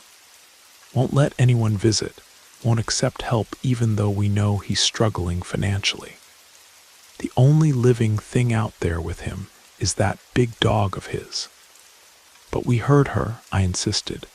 Clear as day, a woman's voice. The store owner nodded slowly. You wouldn't be the first. About 2 years ago, the mailman mentioned hearing voices when he delivered packages. Said it sounded like Earl was having conversations with someone, but when he knocked on the door, only Earl answered. He stood up and stretched, looking uncomfortable with the direction of the conversation. Look, I don't pretend to understand it. Could be Earl's just coping the way he needs to cope. Grief does strange things to people, but when outsiders start hearing Margaret's voice too, he trailed off, shaking his head. The thing is, he continued, Margaret wasn't the easiest person to get along with when she was alive. She had a sharp tongue, was always worried about money, always complaining about something. Some folks in town thought Earl was better off without her constant nagging, though nobody would say that to his face. He looked out toward the direction of Earl's farm. But if she's still there somehow, still talking to him, well, I suppose even death doesn't change who we are inside. We drove back to town in relative silence, both of us trying to process what we'd experienced. I've always been a pretty practical person, skeptical of ghost stories and supernatural explanations. But I know what I heard that afternoon. The question that's haunted me ever since is this. If grief can make someone hear voices, what does it mean when other people start hearing them too? Was Earl's loneliness so profound that it somehow made Margaret's presence real again? Or was she never really gone in the first place? I never went back to Whispering Creek after that summer. But sometimes I wonder if Earl is still out there, still having those conversations with his wife, still promising her that everything will be all right. And I wonder if she's still worrying about him, still trying to take care of him from whatever place she's calling home now.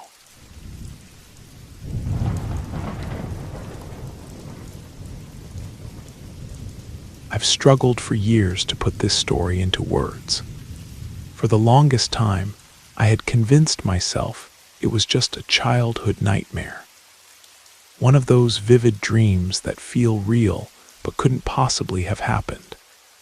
It wasn't until I started therapy in college a few months ago that I finally recovered the full memory through guided hypnosis sessions. I'm studying psychology now, and my therapist suggested that sharing this experience might help me process the trauma. So here I am, finally ready to tell what really happened that summer when I was 10 years old. It was July of 2003, and my family had driven up to visit relatives in a small town in northern Montana called Glacier Point. My aunt and uncle had moved there a few years earlier, drawn by the quiet pace of life and the breathtaking mountain views. But for a 10-year-old kid from Seattle, it was honestly pretty boring. There wasn't much to do except count the hours until we could leave. We were staying for about a week before heading to Spokane to visit other family members. To keep us kids entertained, my aunt would take us on day trips while my uncle worked at the local hardware store. That's how we ended up at an old community center, about 20 minutes outside of town, past endless fields of wheat and scattered farmhouses. The place had seen better days. When we pulled into the gravel parking lot, it was completely empty except for an old pickup truck. My aunt seemed surprised. She remembered bringing my older cousins there when they were younger, and it had been much busier then. We walked up to the main building, which housed a small gym and office area. Through the windows, we could see two young people, probably college-age, moving equipment around inside. My aunt knocked on the door, and they let us in. "Is the pool open?" she asked. We were hoping to let the kids swim for a while. The girl, who had short blonde hair and looked like she might be a local college student, laughed. "You're actually our first visitors this week. Hardly anyone comes here anymore." Her companion, a tall guy with a friendly smile, nodded. Most of the families moved away after the paper mill closed. The few kids left in town usually go to that new water park over in Great Falls during the summer. They were nice enough to let us use the pool, and my aunt even asked if she could bring in some snacks and drinks from the car. The two employees, who introduced themselves as Jake and Madison, joked that they'd only say yes if we brought them something too. They'd gotten jobs there for the summer, and were honestly pretty bored most days. There were 7 of us total: my mom, my 2 aunts, my 3 cousins, and me. Once we got settled, my aunts went back to the car to grab our supplies, leaving us kids in the pool area under Jake and Madison's watchful eyes. The pool was bigger than I'd expected, with a shallow end for kids and a deep section with diving boards. My cousin Sarah, who was 14 and the best swimmer among us, immediately started doing laps while the rest of us stayed in the shallow end. I remember feeling completely safe. Sarah was practically a fish in the water, and Jake and Madison were keeping an eye on us from their lifeguard chairs. The afternoon sun was streaming through the high windows, and everything seemed perfect. But then Sarah stopped swimming. She was in the deep end near the far wall, when she suddenly stopped mid-stroke and started feeling around her neck and chest. At first, I thought maybe she'd lost her necklace. She always wore this silver chain that had belonged to our grandmother. "You okay, Sarah?" Jake called out. She waved him off and took a deep breath before diving underwater, obviously looking for whatever she'd lost. But when she came back up, she was thrashing around, clearly in distress. We all realized at the same time that she was drowning. Jake immediately blew his whistle and dove in, while Madison ran around to the side of the pool where Sarah was struggling. The rest of us smaller kids scrambled out of the water, not sure what else to do. What happened next still gives me nightmares. As Jake swam toward Sarah and Madison reached down to help her, the water around my cousins started turning red. Not just a little pink, but deep, dark red, spreading outward like spilled paint. By the time my mom and aunts came running in, they'd heard the whistle and commotion. Jake and Madison had managed to pull Sarah out of the pool. She was conscious, but shaken, and Madison's arms were scratched up pretty badly from where Sarah had clawed at her in panic. But that didn't explain all the blood in the water. "What happened?" my aunt demanded, rushing to Sarah's side. Sarah was shivering despite the warm air. "I felt something grab my legs," she whispered. "Something with claws. It pulled me down so hard I couldn't break free." We all looked at her legs then, and sure enough, there were these long, deep scratches running from her thighs down to her ankles. They looked like claw marks, but there was nothing in the pool that could have made them. Jake and Madison were just as confused as we were. They'd been working there for 3 weeks and had never seen anything like it. The pool was cleaned regularly, they insisted. There was nothing in there that could have hurt anyone. We were actually surprised they hired us so quickly, Madison admitted later, while we were all sitting in the office waiting for Sarah to calm down. They didn't even check if we were certified lifeguards or ask for references. Just hired us on the spot. "And you guys are only the second family to come here since we started," Jake added, beginning to understand why nobody wants to swim here anymore. My aunt decided we needed to leave immediately. Sarah was taken to the local clinic to have her scratches treated and to make sure she hadn't inhaled too much water. But it was what happened afterward that really convinced me something supernatural had occurred. That night and for several nights afterward, Sarah kept waking up screaming. She said she was having dreams about a woman, an old woman in a tattered dress, who would enter her room dripping wet, leaving puddles of water from the door to Sarah's bed. "She doesn't talk," Sarah told us the next morning, dark circles under her eyes. "She just stands there staring at me, water pouring off her clothes onto the floor. I didn't see her at the pool, but I can see her so clearly in the dreams." My aunt ended up taking Sarah to see some local woman who specialized in what she called spiritual cleansing.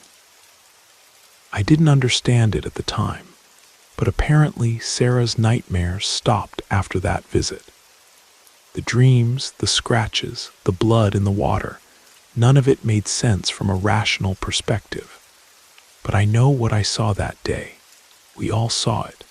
Something was in that pool with us, something that shouldn't have been there. Years later, when I was researching the area for a college paper, I found some old newspaper articles about Glacier Point. Turns out there had been several drowning incidents at that community center over the years, including a woman in 1978 who had been found dead in the pool during a late-night swim. The article mentioned that she'd been going through a difficult divorce and had been acting strangely in the weeks before her death. Some people thought it might have been suicide, but the investigation was inconclusive. I never told Sarah what I found in those old newspapers. She's moved on with her life, and I didn't want to bring back those memories. But sometimes I wonder if that woman is still there, in that pool, looking for someone to join her in whatever dark place she went when she died. The community center closed permanently a few years after our visit. Officially, it was due to budget constraints and declining attendance. But I have my own theories about why nobody wanted to swim there anymore.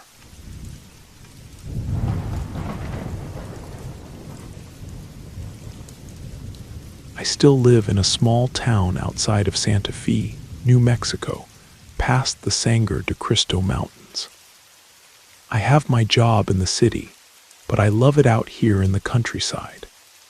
The reason I don't want to mention my name or the exact name of our town, there aren't many settlements in this area, is because most people around here are very religious, which I have nothing against.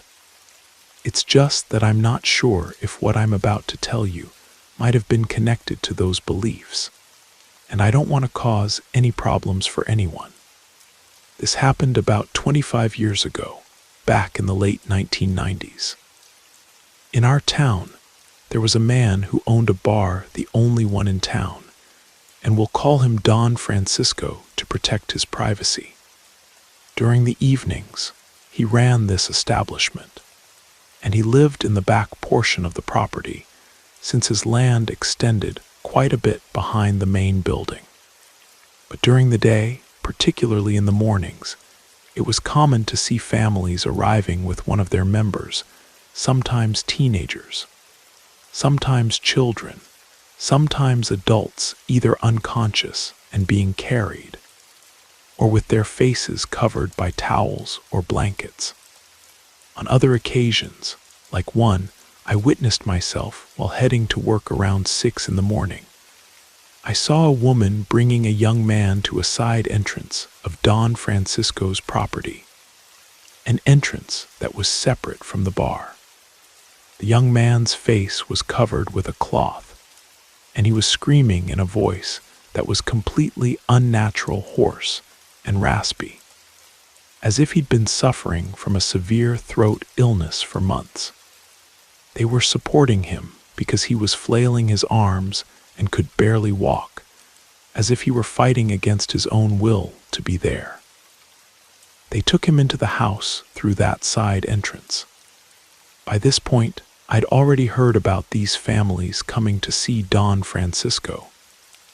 It wasn't exactly secretive, though no one directly questioned what was happening. Some of the neighbors would ask him about it when they'd visit his bar in the evenings, and my father told me that Don Francisco would just laugh and say he was running a loony bin, using that old-fashioned term people used to use for a psychiatric hospital. But nobody believed him. Everyone knew Don Francisco had only completed his education through 8th grade, so they knew he wasn't any kind of trained psychiatrist or therapist. What people did notice were certain things he carried with him, not in the bar, but when he was around town during the day. Religious objects, particularly a rosary he wore around his wrist, and other items that suggested he was involved in some kind of spiritual work. The general understanding around town, though no one spoke about it directly, was that Don Francisco was performing exorcisms in the back part of his property during the morning hours. I remember one morning when a neighbor woman came to our house, very upset, telling us that Don Francisco had been taken away. My parents went outside. I was just waking up to get ready for work, and this woman was saying that a black SUV with people dressed as priests had come very early in the morning, removed him from his house by force, and driven away with him. What we initially thought might be a rumor or something the neighbor had misunderstood was confirmed when Don Francisco's bar didn't open that night. It remained closed the next night, then for a week, then a month, then 2 months. No one ever found out what happened to him. After several months, demolition crews came and tore down both the bar and his house. But unlike other demolition projects we'd seen in town, they didn't leave the debris behind. Trucks came and hauled away absolutely everything, every piece of concrete, every bit of wood, every scrap of material. They didn't allow anyone from the town to approach or salvage anything from the demolition. Both the bar and Don Francisco simply vanished. To this day, that lot remains empty land, and he never returned. What troubled me most about the whole situation was how systematic and thorough the removal was. This wasn't some random incident or local law enforcement action. The people who took Don Francisco knew exactly what they were doing, and they had the resources to not only remove him, but to completely erase any trace of what he'd been doing on that property. I've often wondered about the families who had been bringing their afflicted relatives to him. What happened to those people who clearly needed help with whatever supernatural or spiritual problems they were facing? Did they find someone else to help them? Or were they left to deal with these terrifying situations on their own? The timing was also suspicious. Don Francisco had been performing these unofficial exorcisms for several years without any interference. Why did someone suddenly decide he needed to be stopped? Had he gotten involved with something too dangerous? Or had he simply attracted the wrong kind of attention from people with more authority than a small-town bar owner could handle? There were rumors that he'd been dealing with a particularly difficult case in the weeks before his disappearance. A teenage girl whose family had brought her from 3 towns over because no one else had been able to help her.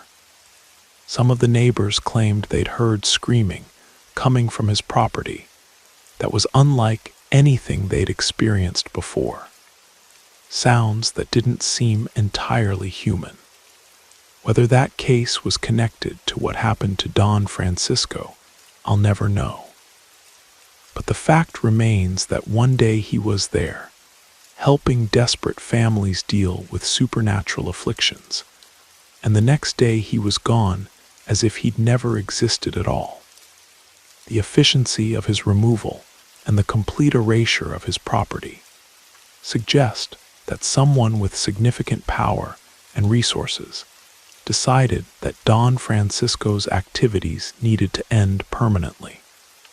Whether that was because he was helping people or because he was getting involved in something dangerous, I can't say.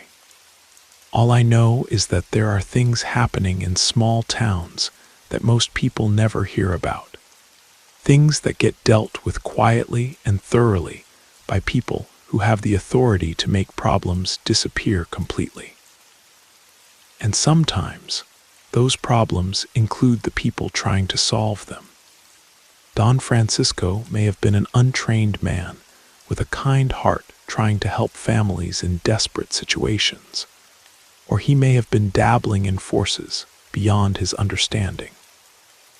Either way, someone decided he'd gone too far, and they made sure no trace of his work would remain to tell the story. That empty lot stands as a reminder that some mysteries are solved not by finding answers, but by removing the questions entirely.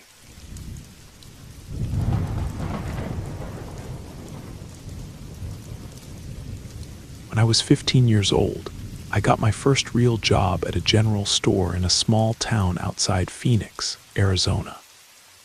This was back in 1997, and I remember everything about that summer with crystal clarity, though I wish I could forget some of it. The store owner was a man everyone called Big Mike, though his real name was Michael Kardashian. He claimed to be Armenian, but honestly, nobody in our little desert town really knew for sure. Mike was this larger-than-life character, probably in his early 50s, with an enormous belly that strained against his perpetually sweat-stained polo shirts. He wore these massive gold chains around his neck and rings on almost every finger. His thick black mustache was always perfectly waxed, and he drove a bright red Cadillac that seemed completely out of place in our dusty little corner of nowhere. Mike's store was surprisingly large for our town of maybe 800 people. It was one of those places that seemed to have everything: groceries, hardware supplies, hunting gear, and oddly enough, a whole section devoted to Middle Eastern artifacts and decorations. Brass lamps, ornate rugs, and carved wooden boxes lined the shelves behind the main counter. When I asked Mike about them once, he just winked and said they were family heirlooms from the old country. The thing about Mike was that he was incredibly successful, almost suspiciously so. He owned 3 other stores in neighboring towns, a couple of rental properties, and he was always talking about his next big investment. For a guy running a general store in the middle of nowhere, he sure had a lot of money flowing through his hands. My job was pretty straightforward: stock shelves, help customers, and occasionally work in the warehouse across the street. Mike had built this warehouse on a lot he'd purchased a few years back, and it's where he stored overflow inventory, mostly cases of beer and soda that he distributed to his other locations. I hated working in the warehouse. It was brutally hot in the Arizona summer, even with the industrial fans running constantly. The corrugated metal walls seemed to trap and amplify the heat, and by noon, the temperature inside could easily reach over 100 degrees. Plus, I usually worked alone in there, which meant long, boring hours moving heavy boxes around. It was during one of these solo warehouse shifts in late July that I first noticed something odd about the back wall. I was moving some pallets of Corona when I realized that a section of the wall looked different from the rest. The metal paneling didn't quite line up right, and there were tiny gaps where it met the adjacent sections. It looked almost like a hidden door, though I couldn't see any obvious hinges or handles. My coworker Danny had mentioned seeing the same thing, but he'd never bothered to investigate. Probably just shoddy construction, he'd said with a shrug. But curiosity got the better of me. I approached the suspicious section and gave it a gentle push. To my surprise, it moved slightly inward, just a few inches. But what really caught my attention was the sudden rush of cold air that escaped through the gap. That sweltering warehouse, that brief moment of coolness was like finding water in the desert. The temperature difference was so dramatic that both Danny, who had just walked in, and I immediately noticed it. We looked at each other with raised eyebrows. The air conditioning units were on the opposite side of the building, and there was no way they could generate that kind of focused cold air. Emboldened by curiosity, I pushed a little harder. The panel moved another few inches, and more frigid air rushed out. That's when Big Mike appeared in the warehouse doorway. Never seen anyone move so fast for such a large man. Mike practically flew across that warehouse, his face turning an alarming shade of red. He grabbed my shoulder and yanked me away from the wall so hard I nearly fell over. "What the hell do you think you're doing?" he screamed, his voice echoing off the metal walls. "You trying to get yourself fired on your first month?" I stammered some kind of apology, but Mike was beyond listening. He was breathing heavily, sweat pouring down his face, and for a moment I thought he might actually hit me. Danny wisely stayed silent in the corner. That's when Mike's wife, Alina, came rushing in from the store. She was this petite woman with kind eyes who always seemed to be the one who calmed Mike down when his temper flared. She put her hand on his arm and spoke to him in what sounded like Armenian, though she could have been speaking any language for all I knew. After a few minutes of rapid conversation, Mike's breathing slowed down. He pointed a thick finger at me and said, "Take the rest of the day off. Come back tomorrow and we'll pretend this never happened. But if I ever catch you messing around back there again, you're done. Understand?" I nodded quickly and headed for the door, but Alina caught my arm gently as I passed. "It's dangerous back there," she said quietly, so Mike couldn't hear. "Old electrical problems. You could get hurt." But the way she looked at me suggested she knew I didn't believe that explanation any more than she did. The next morning, I came in ready to apologize profusely, but Mike seemed to have moved on. He was back to his usual jovial self, cracking jokes and telling stories about his latest business ventures. He even gave me a raise that week, though he made it clear I was to stick to working in the main store from now on. But my coworkers had plenty to say about what had happened. It turned out that several of them had noticed the same strange wall section, though none had been brave enough or stupid enough to actually try to move it. "I think there's another room back there," said Maria, who'd been working for Mike the longest. "Maybe that's where he keeps his really valuable stuff. Or maybe it's where he counts his money," suggested Carlos, who handled most of the deliveries. "You ever notice how much cash flows through this place? More than any general store should see." Danny had his own theory. I bet it's connected to those artifacts he's got in the store. Maybe he's got more valuable pieces hidden away. You know, insurance purposes and all that. Everyone seemed to agree that Mike was hiding something, though no one could say exactly what. He was always vague about his background, his family, and how he'd managed to become so successful so quickly. Different people got different stories from him, and none of them quite added up. About 6 weeks later, Mike asked me to help with an emergency beer delivery.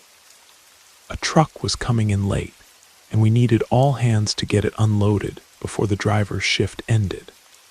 Since I was one of the few employees who didn't have a license yet, my job was to stay in the warehouse and stack cases, while the others shuttled loads back and forth to the truck.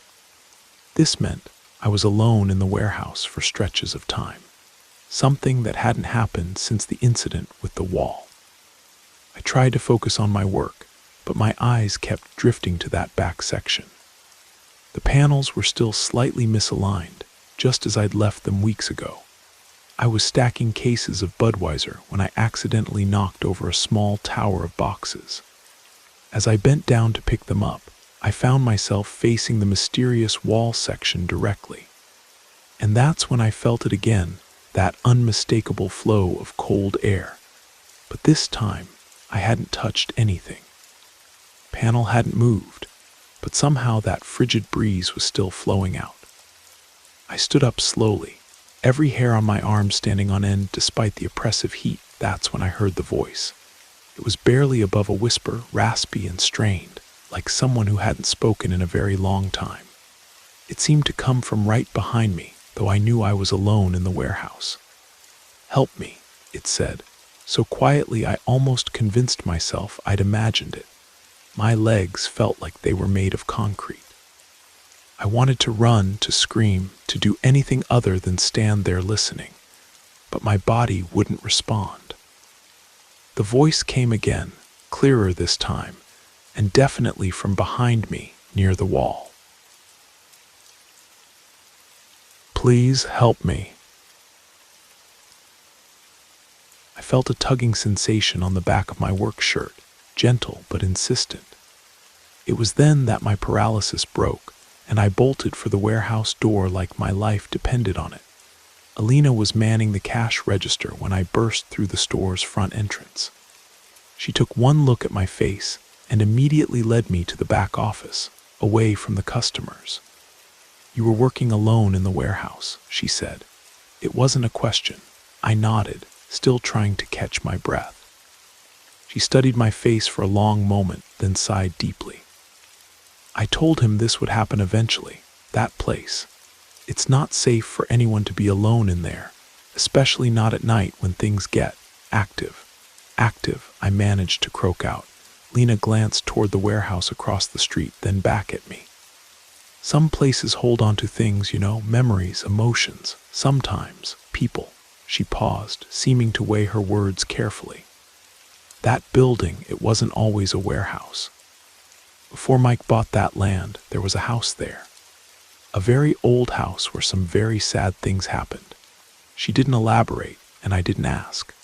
Somehow, I understood that some explanations would only make things worse. When Mike and the others returned from loading the truck, Alina simply told them I'd felt dizzy from the heat and needed some air. She gave me a sandwich and a cold Coke and made sure I was feeling better before sending me home early. As I was leaving, Alina pulled me aside one more time. "You don't need to tell anyone about this," she said gently. "And don't worry, I'll make sure you don't have to work alone in there again." True to her word, I never had another solo shift in that warehouse. Whenever Mike tried to send me over there, Alina would suddenly discover some urgent task that required my attention in the main store instead. It became an unspoken agreement between us. I wouldn't talk about what I'd experienced, and she'd make sure I never experienced it again. I worked at Mike's store for the rest of that summer and into the fall, but I never did find out what was behind that wall. When my family moved to Tucson the following spring, I left that job and that mystery behind.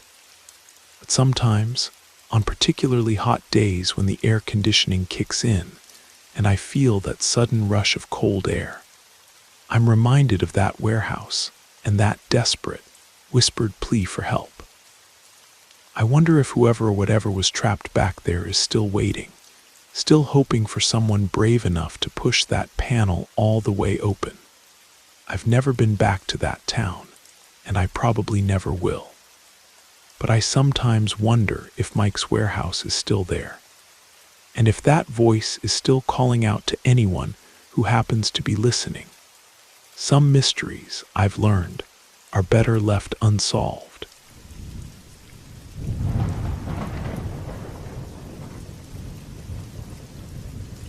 Most people think I'm crazy when I tell them this story. They say it's impossible, that a child's imagination can play tricks, that grief makes us see things that aren't there.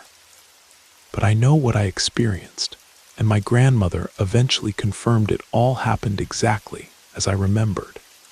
I was barely 4 years old when my parents died in a car crash on Interstate 27, driving home from Amarillo on a rainy October night in 1973.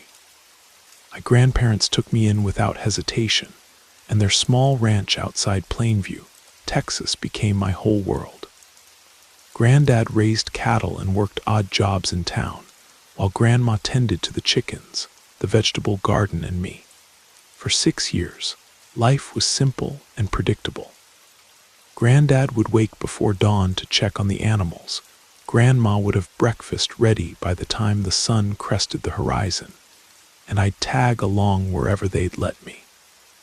Ranch sat on 40 acres of flat Texas plains, with the nearest neighbor 3 miles down a dirt road. It was isolated, peaceful, and exactly the kind of place where a boy could grow up feeling safe. That safety shattered on a humid night in August of 1979. When I was 10 years old, I was already in bed when I heard vehicles approaching. The sound of engines and slamming doors was unusual. We rarely had visitors after dark. Then came the shouting. I crept to my bedroom window and saw 4 men in the yard, their faces hard and threatening in the porch light. One of them was pointing a shotgun at my grandfather while another ransacked his truck. Before I could process what was happening, one of the men burst into my room. He was tall and reeked of cigarettes and motor oil. Without a word, he grabbed me and dragged me outside to the pig pen behind the barn. The pigs were squealing and running in circles, sensing the danger. "Shut up, kid," he snarled, binding my hands with rope and shoving a dirty rag in my mouth. "Make one sound and I'll feed you to these hogs." From the pen, I could hear my grandmother screaming and my grandfather's voice, angry but controlled. The man who tied me up kept pacing back and forth, occasionally yelling threats toward the house. The other men were searching everywhere, the barn, the shed, even under the porch. They were looking for something specific, though I had no idea what. My grandfather had always been a simple rancher. The most valuable thing we owned was an old Ford pickup and maybe some cash Grandma kept in a coffee can. After what felt like hours, but was probably only 30 minutes, the shouting escalated. I heard my grandmother scream once, a sound that still haunts me. Then everything went quiet except for the agitated livestock. One of the men walked past the pig pen, his boots heavy on the packed earth, and I caught a glimpse of blood on his hands. When Grandma finally found me an hour later, her face was bruised and her dress was torn. She untied me with shaking fingers, tears streaming down her cheeks. I asked her where Granddad was, why those men had come, what they wanted. She just held me tight and whispered that everything would be okay, that it had been a misunderstanding about some money Granddad supposedly owed. But I knew it wasn't okay. Those men had taken my grandfather with them, and the way Grandma wouldn't meet my eyes told me she wasn't sure we'd ever see him again. The days that followed were the strangest of my young life. Grandma tried to maintain our routine, but everything felt wrong without Granddad there. She did his chores along with her own, while I helped as much as a 10-year-old could. I kept asking when he was coming home, and she kept saying soon, that he was working things out with those men. After 2 weeks with no word, I started having nightmares. I'd wake up crying, convinced I'd heard his voice calling my name from somewhere outside. Grandma would find me at the kitchen window, staring out at the empty yard, waiting for headlights that never came. I begged her to teach me how to use his hunting rifle, convinced those men would return. She refused, saying violence wasn't the answer, that Granddad would handle everything when he got back. But as the weeks turned into a month, I could see the hope fading from her eyes. Then came the night that changed everything. It was mid-September, and the first hint of autumn was in the air. I was doing homework at the kitchen table when our old hound dog, Rex, started barking like I'd never heard before. It wasn't his usual alert bark when strangers approached. This was different. Excited, joyful. Grandma dropped the dish she was washing and ran to the front door. I followed her onto the porch, and that's when I saw him. A figure was walking slowly across the pasture toward the house, barely visible in the moonlight. Rex was running in circles, whimpering and yipping with pure happiness. "Granddad," I shouted, my heart nearly bursting with relief. I started to run toward him, but Grandma caught my arm. Her grip was tight, almost painful, and when I looked up at her face, I saw an expression I'd never seen before. Fear mixed with something else, confusion, maybe even terror. "Let's wait for him to come to us," she said quietly. "He's probably tired." We stood there on the porch, watching him approach. Rex was beside himself with joy, jumping up at the familiar figure and running ahead, then back, then ahead again. But something felt off. Granddad's walk was different, slower, more deliberate. And he wasn't calling out to us like he normally would after being away. When he finally reached the yard, he stopped about 20 feet from the porch.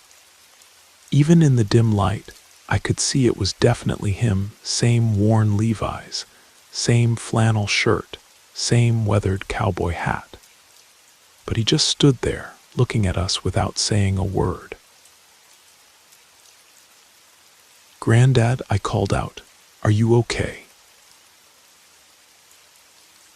He nodded slowly but didn't speak. Grandma's hand was still on my shoulder, her fingers trembling slightly. "Come inside," she said to him. "You must be hungry." But he shook his head and walked toward the barn instead. Rex followed him, tail wagging frantically. I started to go after them, but Grandma pulled me back. "Let him be," she said. "He needs some time." That night, I barely slept. I kept getting up to look out my window, and I could see him sitting on an old tree stump near the front gate, just watching. Rex lay at his feet, content just to be near him again. The next morning, I expected to find Granddad at the breakfast table like always, but he wasn't there. Grandma was cooking for 2 instead of 3, and when I asked where he was, she said he'd gone for a walk. "Isn't he hungry?" I asked. "I'll take him something later," she replied, but her voice sounded strange. This became our new routine. Granddad was back, but he was different. He spent most of his time outside, walking the perimeter of the property or sitting on that stump by the gate.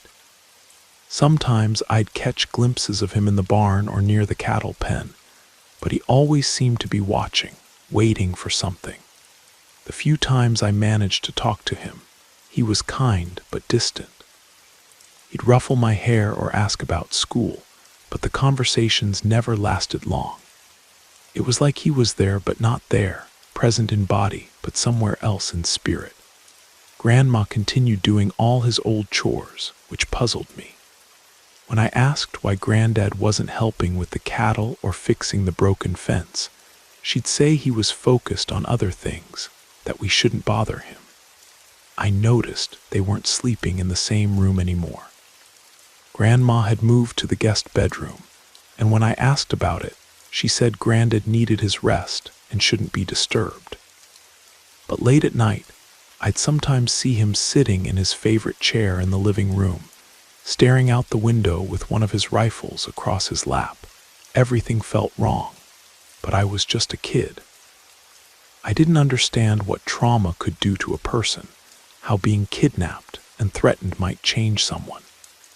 I thought maybe he was angry with Grandma for some reason, or maybe those men had hurt him in ways I couldn't see.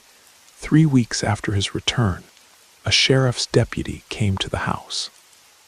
I was supposed to be getting ready for school, but I hid in the hallway and listened to their conversation. The deputy was asking Grandma about the night those men came, confirming details about what had happened. He told her they'd caught 3 of the 4 men involved. They'd been part of a gang that had been robbing isolated farms and ranches across West Texas. 2 of them had been found dead near Lubbock, apparently killed by their own partners in some kind of dispute over the stolen money. "We're still looking for your husband," the deputy said. "The surviving suspect claims they left him alive somewhere near Canyon, but he won't say exactly where. We've had search teams out there for weeks." I heard Grandma make a soft sound like she was trying not to cry. "We're not giving up," the deputy continued. "But I have to be honest with you, ma'am. It's been over a month. If he was able to come home, he would have by now." After the deputy left, I was more confused than ever. Why hadn't Grandma told him that Granddad was already home? Why was everyone still looking for him when he was right here on the ranch? That afternoon, I decided to confront Granddad directly. I found him sitting on his usual stump, watching the road like he was expecting someone. Rex was there too, lying peacefully in the shade. "Granddad," I said, "the sheriff came by today. He said they're still looking for you." He turned to look at me, really look at me for the first time since he'd come back. His eyes were sad but gentle, the same eyes I remembered from before. "Are you in trouble?" I asked. "Is that why Grandma can't tell them you're here?" He was quiet for a long moment, then reached out and touched my cheek. His hand felt cold despite the warm afternoon. "I'm not in trouble, son," he said softly. "I just needed to make sure you and your grandmother were safe. Those men won't be coming back." "How do you know?" "Because I made sure of it," he said. "Justice has a way of finding men like that." I didn't understand what he meant, but something in his voice made me feel better. He told me he loved me and Grandma more than anything in the world, and that he'd always watch over us. Then he said something that stuck with me forever. Sometimes a man's love is so strong that not even death can break it. I was just a kid. I thought he was being poetic, talking about how much he loved us. I hugged him and ran back to the house to tell Grandma that everything was going to be okay. But that was the last time I ever spoke to him. The next morning he was gone. I searched everywhere, the barn, the fields, the creek that ran along the back of the property. Rex was wandering around whimpering, clearly looking for him too. When I asked Grandma where he went, she just shook her head and started crying. "He's not coming back this time, is he?" I asked. She pulled me close and held me while we both cried. But she never answered the question. We lived on that ranch for another 8 years, until I graduated high school and Grandma decided to move to town. I always hoped Granddad would come back again, especially during difficult times when I needed his guidance. But I never saw him after that September day. It wasn't until I was 27 and Grandma was in the hospital dying of cancer that she finally told me the truth. We were alone in her room, and she suddenly grabbed my hand with surprising strength. "I need to tell you something about your grandfather," she said, "about what really happened that night and after." She told me that when those men took Granddad, they'd beaten him badly before loading him in their truck. She'd watched from the kitchen window as they drove away, and something in her heart knew she'd never see him alive again.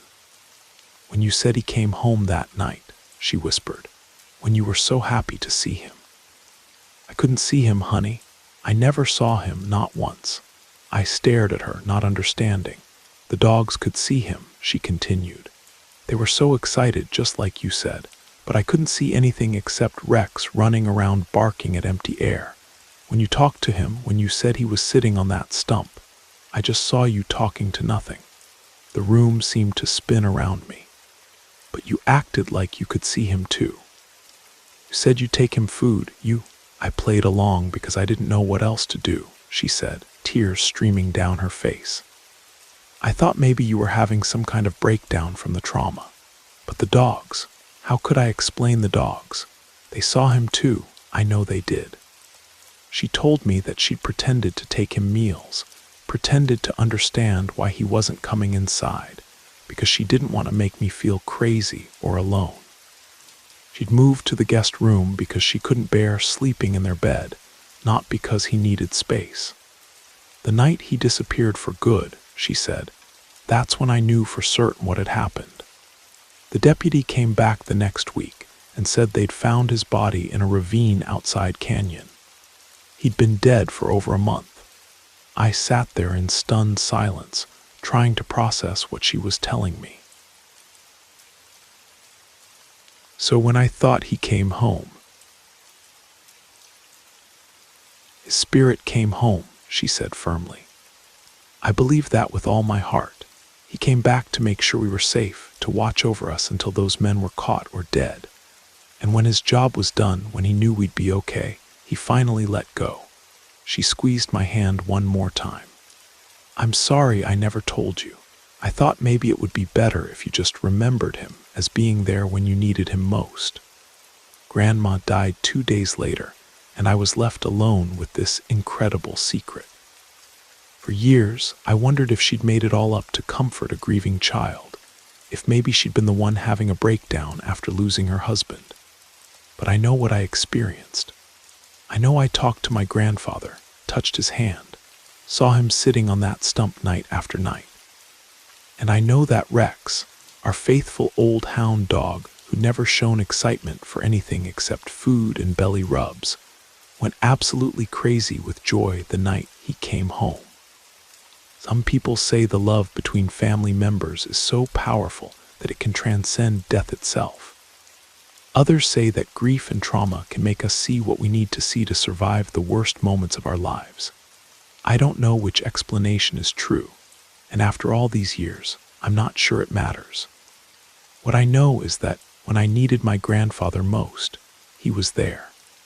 Whether in body or spirit, he came home to watch over us until the danger passed and we could find our way forward without him. And sometimes, on quiet nights when the wind blows across the Texas plains just right, I swear I can still feel him watching over me, making sure I'm safe, just like he promised he always would.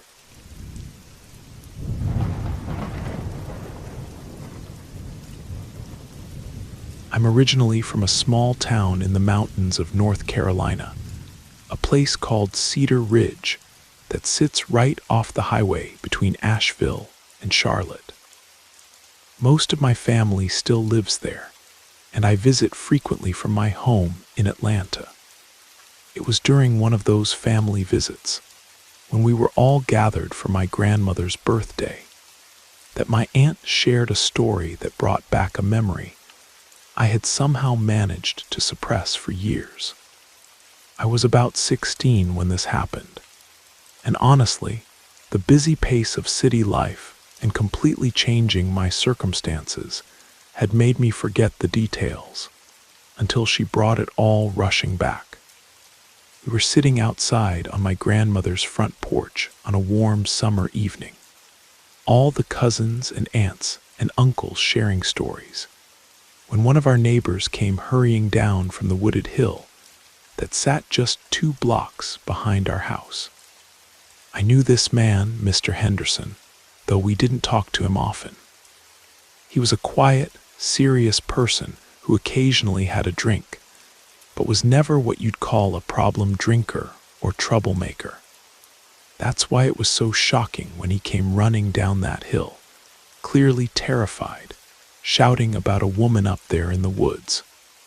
A woman without a face who was coming down toward town. All of us kids got scared right away, and my aunt started scolding him, telling him not to frighten us children, assuming he'd been drinking and telling him to go home and sleep it off. But right behind him came another neighbor, Mr. Garcia, walking quickly but not running.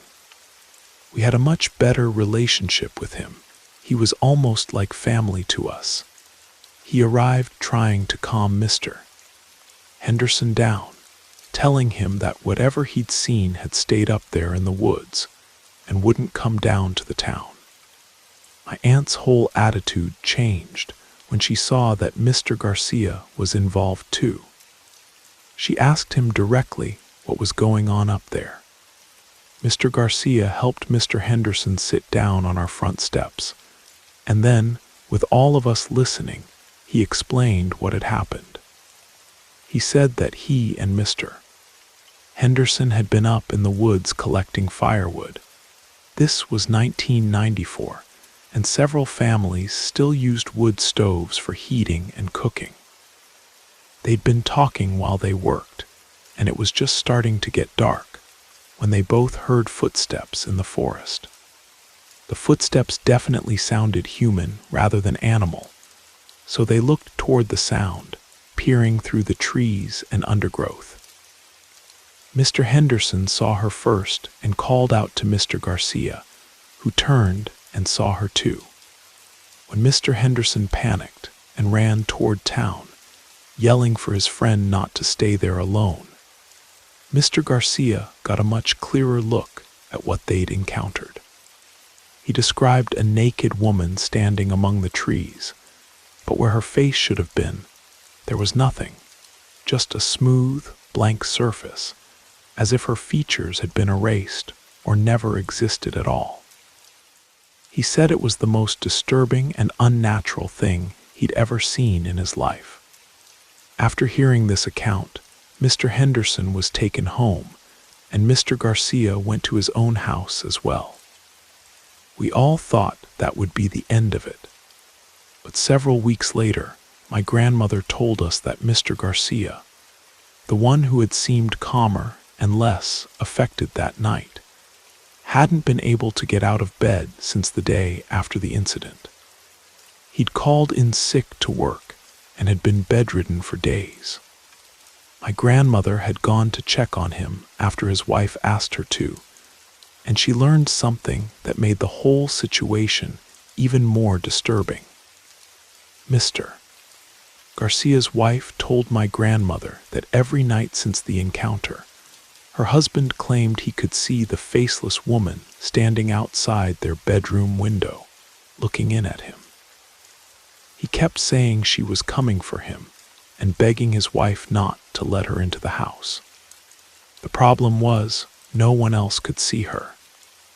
His wife would look out the window and see nothing, but he would be pointing and trembling, completely convinced she was there. Meanwhile, Mr. Henderson, the one who had been so terrified that first night, seemed to recover completely. We continued seeing him around town as if nothing had happened. But Mr. Garcia grew worse and worse.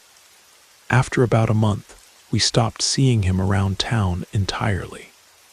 Then one morning, his wife found that he hadn't woken up. He'd simply died in his sleep, and no one could determine exactly why. The doctors couldn't find any clear cause of death. What struck me as so strange about this situation was how it affected the two men so differently. Usually, when people have paranormal encounters, the person who shows the most immediate terror is the one who suffers the worst consequences. But in this case, it was the man who seemed more composed and in control that night who ended up paying the ultimate price. Mr. Garcia never showed the obvious panic that Mr. Henderson did. Yet something about his encounter with that faceless woman marked him in a way that ultimately cost him his life. It makes me wonder if there was something about the way he looked at her, or the length of time he observed her, or some other factor that made him a target while Mr. Henderson, despite his terror, somehow escaped whatever fate she had in mind. I've never been able to understand why supernatural encounters affect people so differently, or what determines who gets haunted and who manages to walk away.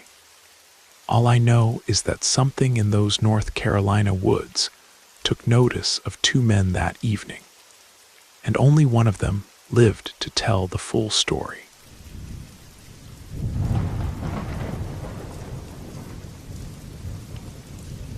I lived in South Texas for only a brief period when I was young, but what I'm about to tell you about that time is something I've never been able to forget. Some people think the violence and danger in certain parts of Texas only became serious around 2008 or later. But the truth is, there were always hot zones areas where different groups involved in illegal activities would clash, often violently. What I want to share with you isn't directly related to those criminal organizations, though I think there might be a connection that becomes clearer as I tell this story. This happened in 1997, when I was living with my parents and grandparents in a small town called Riverside, tucked away along the highway between Victoria and Houston. Compared to now, it was already becoming somewhat abandoned back then, though it still had maybe 50 or 60 families. I was about 12 years old at the time, and I remember everything clearly. We lived on a street where the main road featured an auto repair shop and a tire service center. If you walked toward the back of town, past just a few more blocks of houses, everything ended and turned into nothing but wilderness trees, brush, and undeveloped land stretching for miles. One late afternoon, almost evening, my cousin and I were playing in the woods behind the last row of houses. We had this game where we'd collect different shaped sticks and branches to build what we called a fort in my grandparents' backyard. We'd been out there for about an hour when we heard a sharp whistle, the kind someone makes with their fingers to get your attention. My cousin and I both turned toward the sound at the same time, looking deeper into the woods where there was nothing but thick forest. We saw the silhouette of a man, though we could only make out his outline because the area where he stood was much darker than where we were. The light from my grandparents' back porch still reached us faintly, so we could see each other, but this figure was completely in shadow. The man appeared to be wearing what looked like a large cowboy hat, and even though we could barely see him, he continued making that sharp whistling sound at us. My cousin and I immediately started running, jumping over roots and dodges in the uneven ground, scrambling through the brush, until we reached the back gate of my grandparents' property, both of us shouting for help. Before we even made it to the back door, my grandfather came out, yelling a string of curses toward the woods, telling whoever was out there to get lost, that they didn't belong there, that we were just children, and that he knew exactly who they were looking for. Through the window, we watched as the figure stopped about 30 feet from the back gate. Now, with the house lights behind us, we could see more of his silhouette clearly. My grandfather kept shouting threats, walking toward the fence, and the figure simply turned around and headed back into the woods, but this time moving much faster. My grandfather came back inside, furious, demanding to know what we were doing out in the woods at that hour. We told him we were just doing what we always did, collecting branches for our fort, when this man with the cowboy hat started whistling at us from the trees, scaring us. "What cowboy hat?" my grandfather snapped, his voice full of anger and something else, fear. "You kids didn't see any hat. What that thing had on its head were horns. Didn't you see them?" The way he said it, with such certainty and genuine terror in his voice, made my cousin immediately run to our grandmother for comfort. My grandfather wasn't the type to joke around or try to scare us. When he spoke like this, dead serious and clearly shaken, we knew he meant every word. My grandmother tried to calm him down, suggesting that we probably just saw it wrong in the dark lighting, but the important thing was that we were safe now. My grandfather locked the door, and I could tell he was genuinely frightened, not just angry. Later that evening, when things had settled down, I went to talk to him alone. He was sitting outside in his old rocking chair, and I asked him what had really happened out there. He apologized and handed me a soda he'd bought earlier, telling me to give another one to my cousin when I saw him. Then he explained that a lot of bad people passed through our area, people involved in dangerous activities, who sometimes used the highways for their illegal business. We'd heard gunshots in the distance more than once, people chasing each other, fighting over territory or drugs.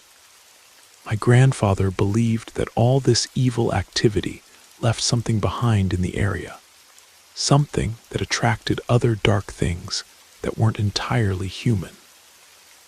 That's why he never wanted us playing alone outside after dark, especially not in the woods.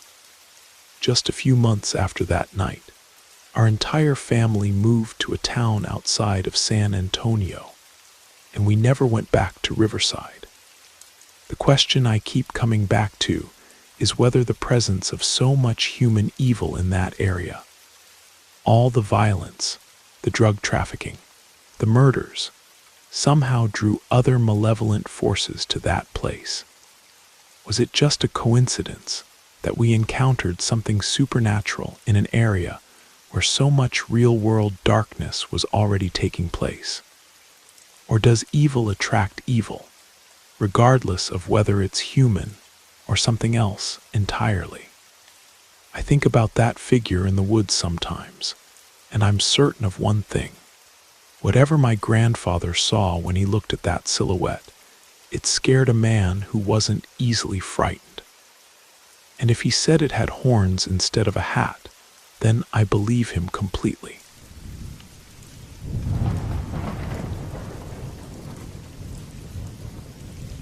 I'm from a small town outside Austin, Texas, and I want to tell you about something that happened to me back in 1992. One of my best friend Marcus's biggest goals was to buy property in one of those small towns away from the city.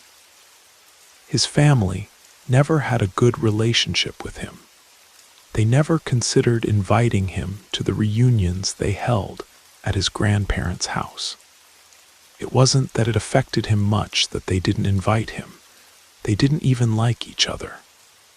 But he always loved being able to get away, to disconnect from work, from routine, all of that. And it was even better if it was somewhere remote. So he worked hard for several years, and back in those days when land was somewhat cheaper compared to today, he saved up what he wanted and started looking for property. During this process, I always went with him. I was looking for work at the time, going to various interviews, so I had plenty of time to go with him to search. It was in a community even further south of Austin, way down a farm road in a small place called Cedar Creek, where he found a property for sale. This house wasn't too big or too small, but it had been built partway and then abandoned. It needed a ton of maintenance and finishing installing windows, doors, fixing the plumbing. But it did have a lot of space and was at the back of that small town. Despite everything, it was a good deal, and my friend took it. He bought it and offered me work to help him finish it, and I accepted. Even if he hadn't paid me, I would have been willing to finish it with him, as long as I could help. But he did help me a lot with that job at the time.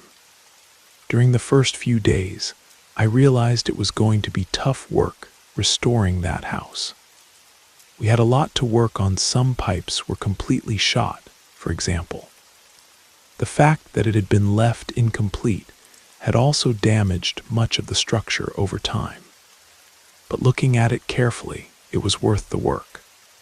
I'm telling you, it had a ton of land, several rooms, even a pool that was almost finished, a huge space in front and behind. Excellent, very good purchase. There was even an old well at the very back, which we hadn't noticed until after my friend bought it, and we visited it as his property. It was a very abandoned well, almost at the limits of the backyard, nearly collapsed, but with that shaft still open and uncovered. I was only with him for 2 weeks because fortunately I got hired at one of the companies where I had interviewed. Even so, I promised not to leave him alone, especially since his father and father-in-law had joined him to finish the house. So I agreed to come by on weekends to see how I could help them and return that favor. It was precisely on one of those weekends, when I knew they would be there, that I arrived as a surprise with some food and beer. Since they had helped me so much during my unemployment, that I always felt like returning the favor somehow. But I was surprised that as soon as I arrived, I noticed things seemed tense, subdued, with a lot of silence. So I entered quietly without making too much noise. I was surprised by how much they had advanced. They could practically live there without any problem. I went into the bedrooms where I found my friend's brothers and brothers-in-law. We talked for a moment while they explained the changes they had made, until I asked them about Marcus, and they told me he was out back with his father-in-law and father. So I went to find them in the backyard. When I got outside, I realized they were at the well, so I walked toward them. They didn't even notice I was there since they were facing away, looking into that shaft and pulling on the rope. The closer I got, the more I knew that feeling of tension or discomfort was coming from there. I don't know if from the well itself or from them gathered there. I think more from them, since unlike other times, I arrived greeting them, and they barely returned my greeting without turning to look at me. At least his father and father-in-law didn't stop looking into the shaft. I even felt like I shouldn't be there. They were finishing up whatever they were doing. I only saw them pull the bucket back up to the well. It only had dirt inside. But the strange thing about all this was that around the well there were clothes of all kinds scattered around, covered with dirt. It was children's clothing, women's, men's, shoes, a hat here and there, which looked very old. My friend's father-in-law and father left carrying all of that while I caught up with Marcus and asked him what was going on. My friend waited until we were completely alone to answer me. And it's because they had discovered something they had kept between the 3 of them. In those days they had been working on that house. They realized, the first weekend they stayed there after repairing the bedrooms, installing windows and doors, that all 3 of them, who slept in different rooms, were awakened by knocking on their windows. When they got up, they saw several people outside the house in the backyard, knocking on the windows and making strange gestures to them. They started getting up together and went out together to look for them, because it wasn't normal for there to be so many people inside that property in the middle of the night. They were scared because they didn't understand what all those people were doing there. So they went outside and found no one. However, when they walked around the backyard confused, looking for those people who Marcus said looked like local folks. But at that time, there weren't that many people living in that community to account for the number of people who woke them up that night. Plus, why would the whole town be there? And as the three of them were walking around, that's when they noticed that at the well, hanging around the edge nearby, there were many pieces of clothing. As much as they kept searching, they found nothing and no one else. That clothing, Marcus told me, looked similar to what they had just taken away, but he was sure it wasn't the same. And even if it were the same, it wouldn't make sense, because this had happened to them 2 nights in a row. Although on the second night they stayed there, when they were awakened again at night, they didn't see anyone outside, but they did hear them. They heard a lot of people talking. That's why they went outside again, and there was that pile of clothes. He told me they hadn't touched the well until they noticed that, and when they pulled it up, they saw it was also completely full of clothes and dirt. They took all that out, gathered it up, collected it, took it to some neighbors who lived somewhat far from their house. And the next morning, they found that bucket at the bottom again. So they pulled it out again, and the same thing happened. It was full of dirt and different clothes again, very old clothes of all ages. The neighbor had told them he had no idea what that was or what could have happened. But he did remember that they had started working on that land, building on it, and that he had also known the previous owner who sold that land to my friend. That deal had been completely legitimate, but nothing like this was ever mentioned. And that neighbor did remember how one day that man simply never returned, left the house half finished. And now he supposed maybe it was because of this same thing that was happening to my friend. That same afternoon, my friend's father and father-in-law covered that well with a piece of concrete that was left over from the house renovation. They sealed it with even more concrete because they said that whatever those people were, the clothes, everything was coming from that well. But they couldn't explain how they were getting that stuff from down below. Who was filling the bucket with dirt and clothes again from down there? So that was their solution. They didn't want to know more about it. And nothing like that happened to them again, which I can confirm since I'm still friends with him. A year later, they completely covered what remained of that structure, and it never happened again. But here's what we found out later that makes this story even stranger. Marcus decided to do some research at the local historical society about the property. What he discovered was that the land had a much darker history than anyone had told him. Back in the 1870s, that property had been a small homestead belonging to a family named the Washingtons, a freed slave family who had managed to buy their own land after the Civil War. According to the records, the family had mysteriously disappeared one night in 1873. Their neighbors found the house empty, with meals still on the table and clothes scattered everywhere, as if they had left in a great hurry. The well had been their main source of water, and it was the last place anyone had seen them alive. Mrs. Washington had been drawing water late in the evening when a neighbor heard her calling out, but by the time help arrived, the family was gone.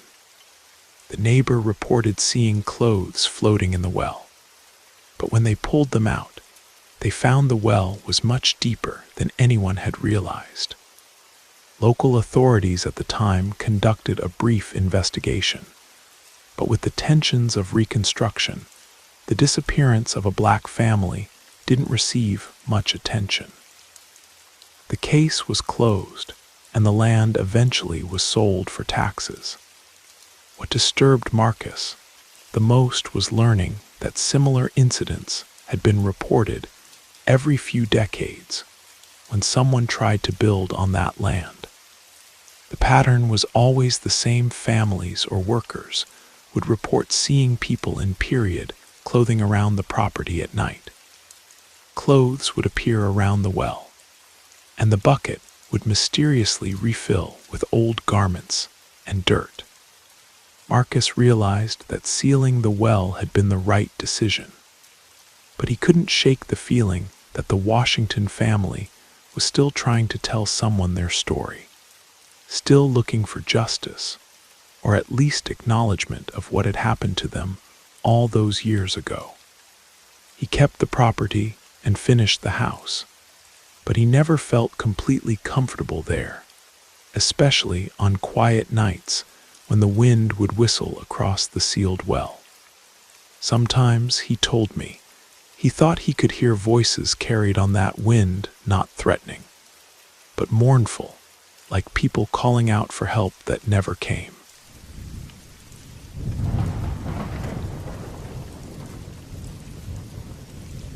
This happened back in the early 90s, when I was just 6 years old.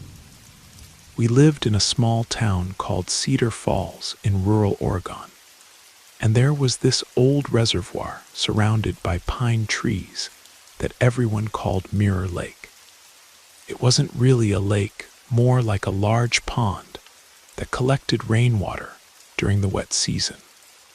By the time I'm telling you about, the area had been turned into a small park.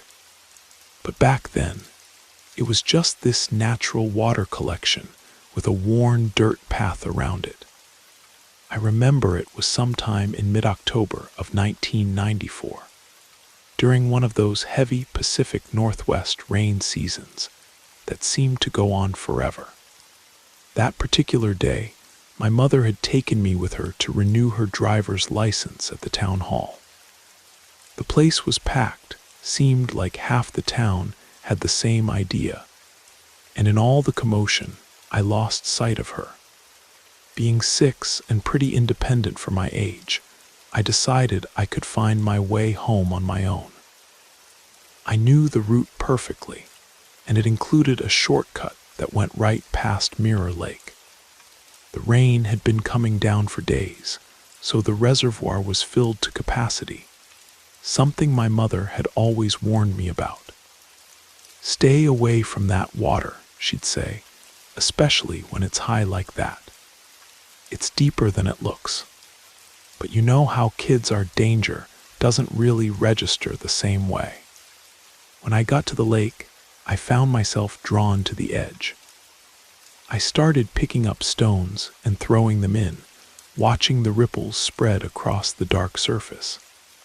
I was having a pretty good time by myself when I noticed someone on the far side, another kid, maybe a few years older than me, also throwing rocks. After a while, I decided to head home, but as I walked along the shore, I came to where the rainwater flowed into the reservoir through a small culvert.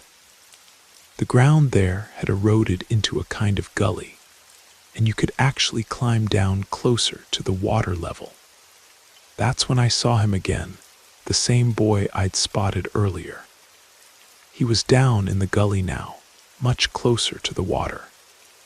He looked to be about 10 years old, wearing a white t-shirt and jeans that seemed oddly clean for someone playing around muddy water. "Hey," he called up to me. "Want to come down and play? It's really fun down here." I looked down at him and shook my head. "That looks pretty dangerous," I called back. "Why don't you come up here instead? We could play somewhere safer." "Don't worry about it," he laughed. "Look, it's not dangerous at all." He started walking closer to the water's edge, and I was amazed at how easily he moved around down there. The ground looked slick and muddy from all the rain, but he didn't seem to have any trouble. I started to climb down, but as soon as I put my foot on the wet slope, my sneaker immediately sank into the thick mud. I realized that if I went down there, I'd get completely filthy, and then my mom would know I'd been playing where I wasn't supposed to. She'd ground me for sure. "I better not," I called down to him. "I'll get in trouble if I come home all muddy." "Your mom won't even notice," he said with this strange smile. "Look, see how clean I am. You won't get dirty at all." And that's when I really looked at him. Despite being right there in all that mud and standing so close to the muddy water, his white clothes were completely spotless. Not a single stain, not even a splash of water. Even his shoes looked pristine. Something about that struck me as really weird, even at 6 years old. "I should probably get home," I said, suddenly feeling uneasy. "I've been gone too long already." "Come on," he insisted, still smiling that odd smile. "Just for a few minutes. Look how easy it is." Then he did something that made my blood run cold. He started walking backward into the water, never taking his eyes off me. Step by step, he went deeper, but he was moving backward, facing me the whole time, maintaining that unsettling eye contact. I watched in horror as the dark water gradually rose up his body, first his legs, then his waist, then his chest. When it reached his neck, he gave me one last smile and a little wave. Then he kept going backward until the water closed over his head completely. I stood there for maybe 5 minutes, waiting for him to come back up, thinking he was just holding his breath or swimming underwater. But he never surfaced. The water just sat there, dark and still, like nothing had happened at all. Confused and more than a little scared, I ran the rest of the way home. When I got there, my grandmother was visiting, and I told her everything that had happened. She got this serious look on her face and said, "Thank goodness you didn't go down there with him." When my mother got home, she'd been looking everywhere for me. I told her the story too. After she finished scolding me for running off, I noticed her and my grandmother exchanging these meaningful looks. Later that evening, after they thought I'd gone to bed, I heard them talking in hushed voices. My grandmother was telling my mother about a boy who had drowned in that reservoir years before I was born. The local kids used to see him sometimes, she said, always trying to get other children to come play with him in the water. "It's a good thing the boy didn't listen to him," I heard my grandmother say. Lord knows what might have happened if he'd gone down there. To this day, I wonder what I really saw that afternoon. Was it the spirit of that drowned child, still trying to find playmates after all these years? Or was it something else entirely, something that just took the shape of a boy to lure other children into the water? I never found out for sure, but I've never forgotten the way he smiled at me as he disappeared beneath that dark surface, or how wrong everything felt about that encounter.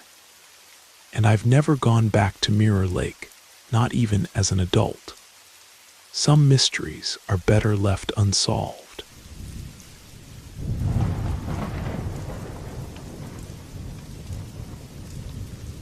Every time I hear stories about small towns and the strange things that happen in them, I'm reminded of something that traumatized me as a child.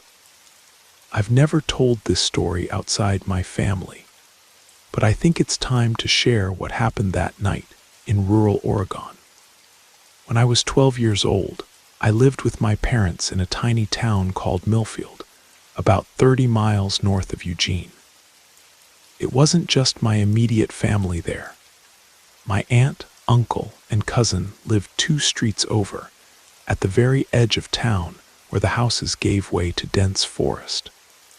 My cousin Sarah was 13, just a year older than me, and I spent a lot of time at their house. It was common for me to walk those 2 short blocks to visit, and I often stayed overnight on weekends. Their house sat at the end of a dead-end street, with nothing beyond it but towering Douglas firs and thick underbrush that stretched for miles. On this particular Saturday night in late October, I was sleeping over at Sarah's house. My uncle was in the kitchen preparing a late dinner, He worked swing shift at the lumber mill, so we often ate at odd hours.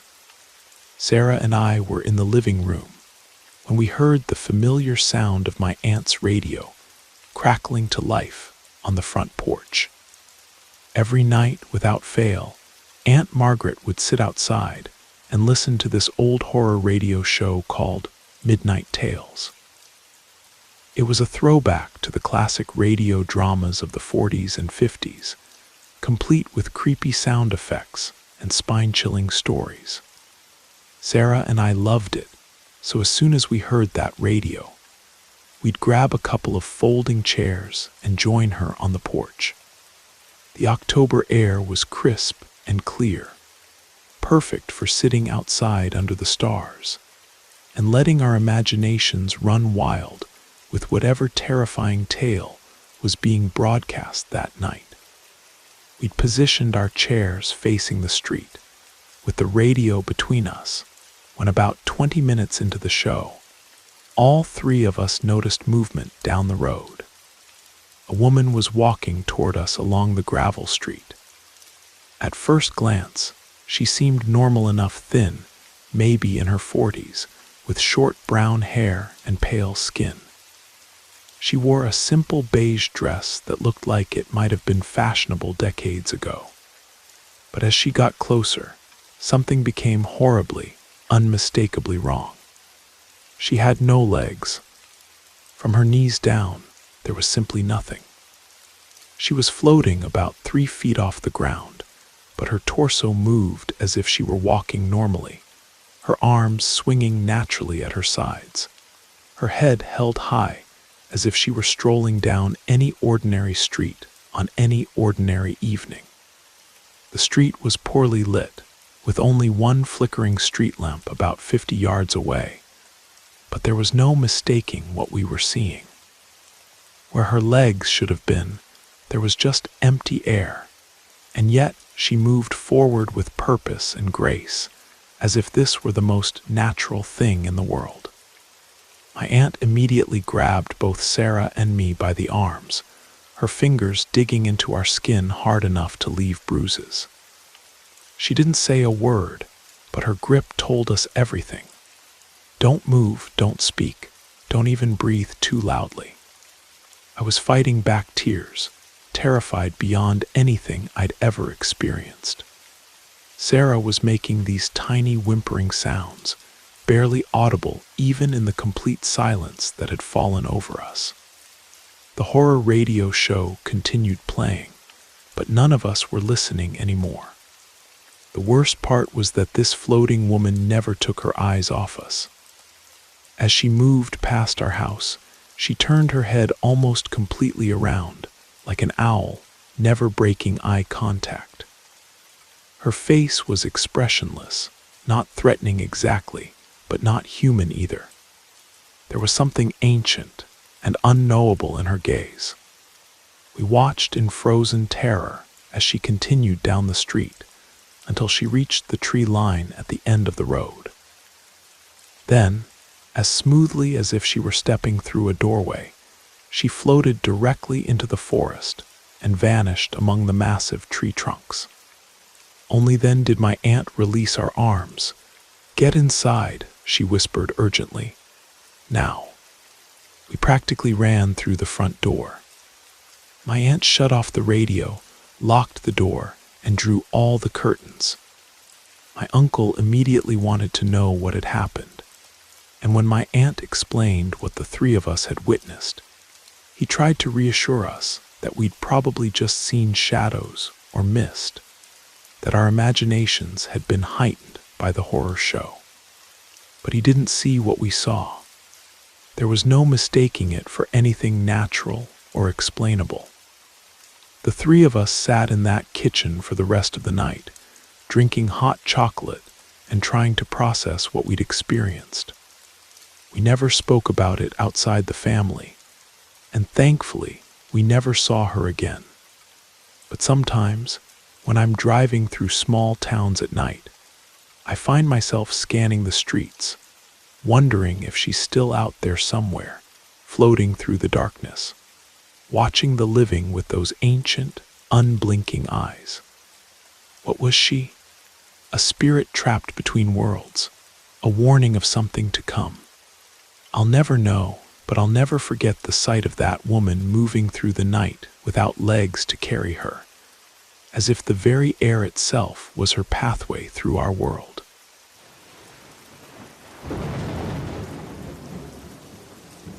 You made it to the end of the stories. That means it's the perfect time to subscribe so you don't miss future episodes. And if you haven't already, leave a like and drop a comment. I'd love to hear your thoughts. Have a great time relaxing, and good night.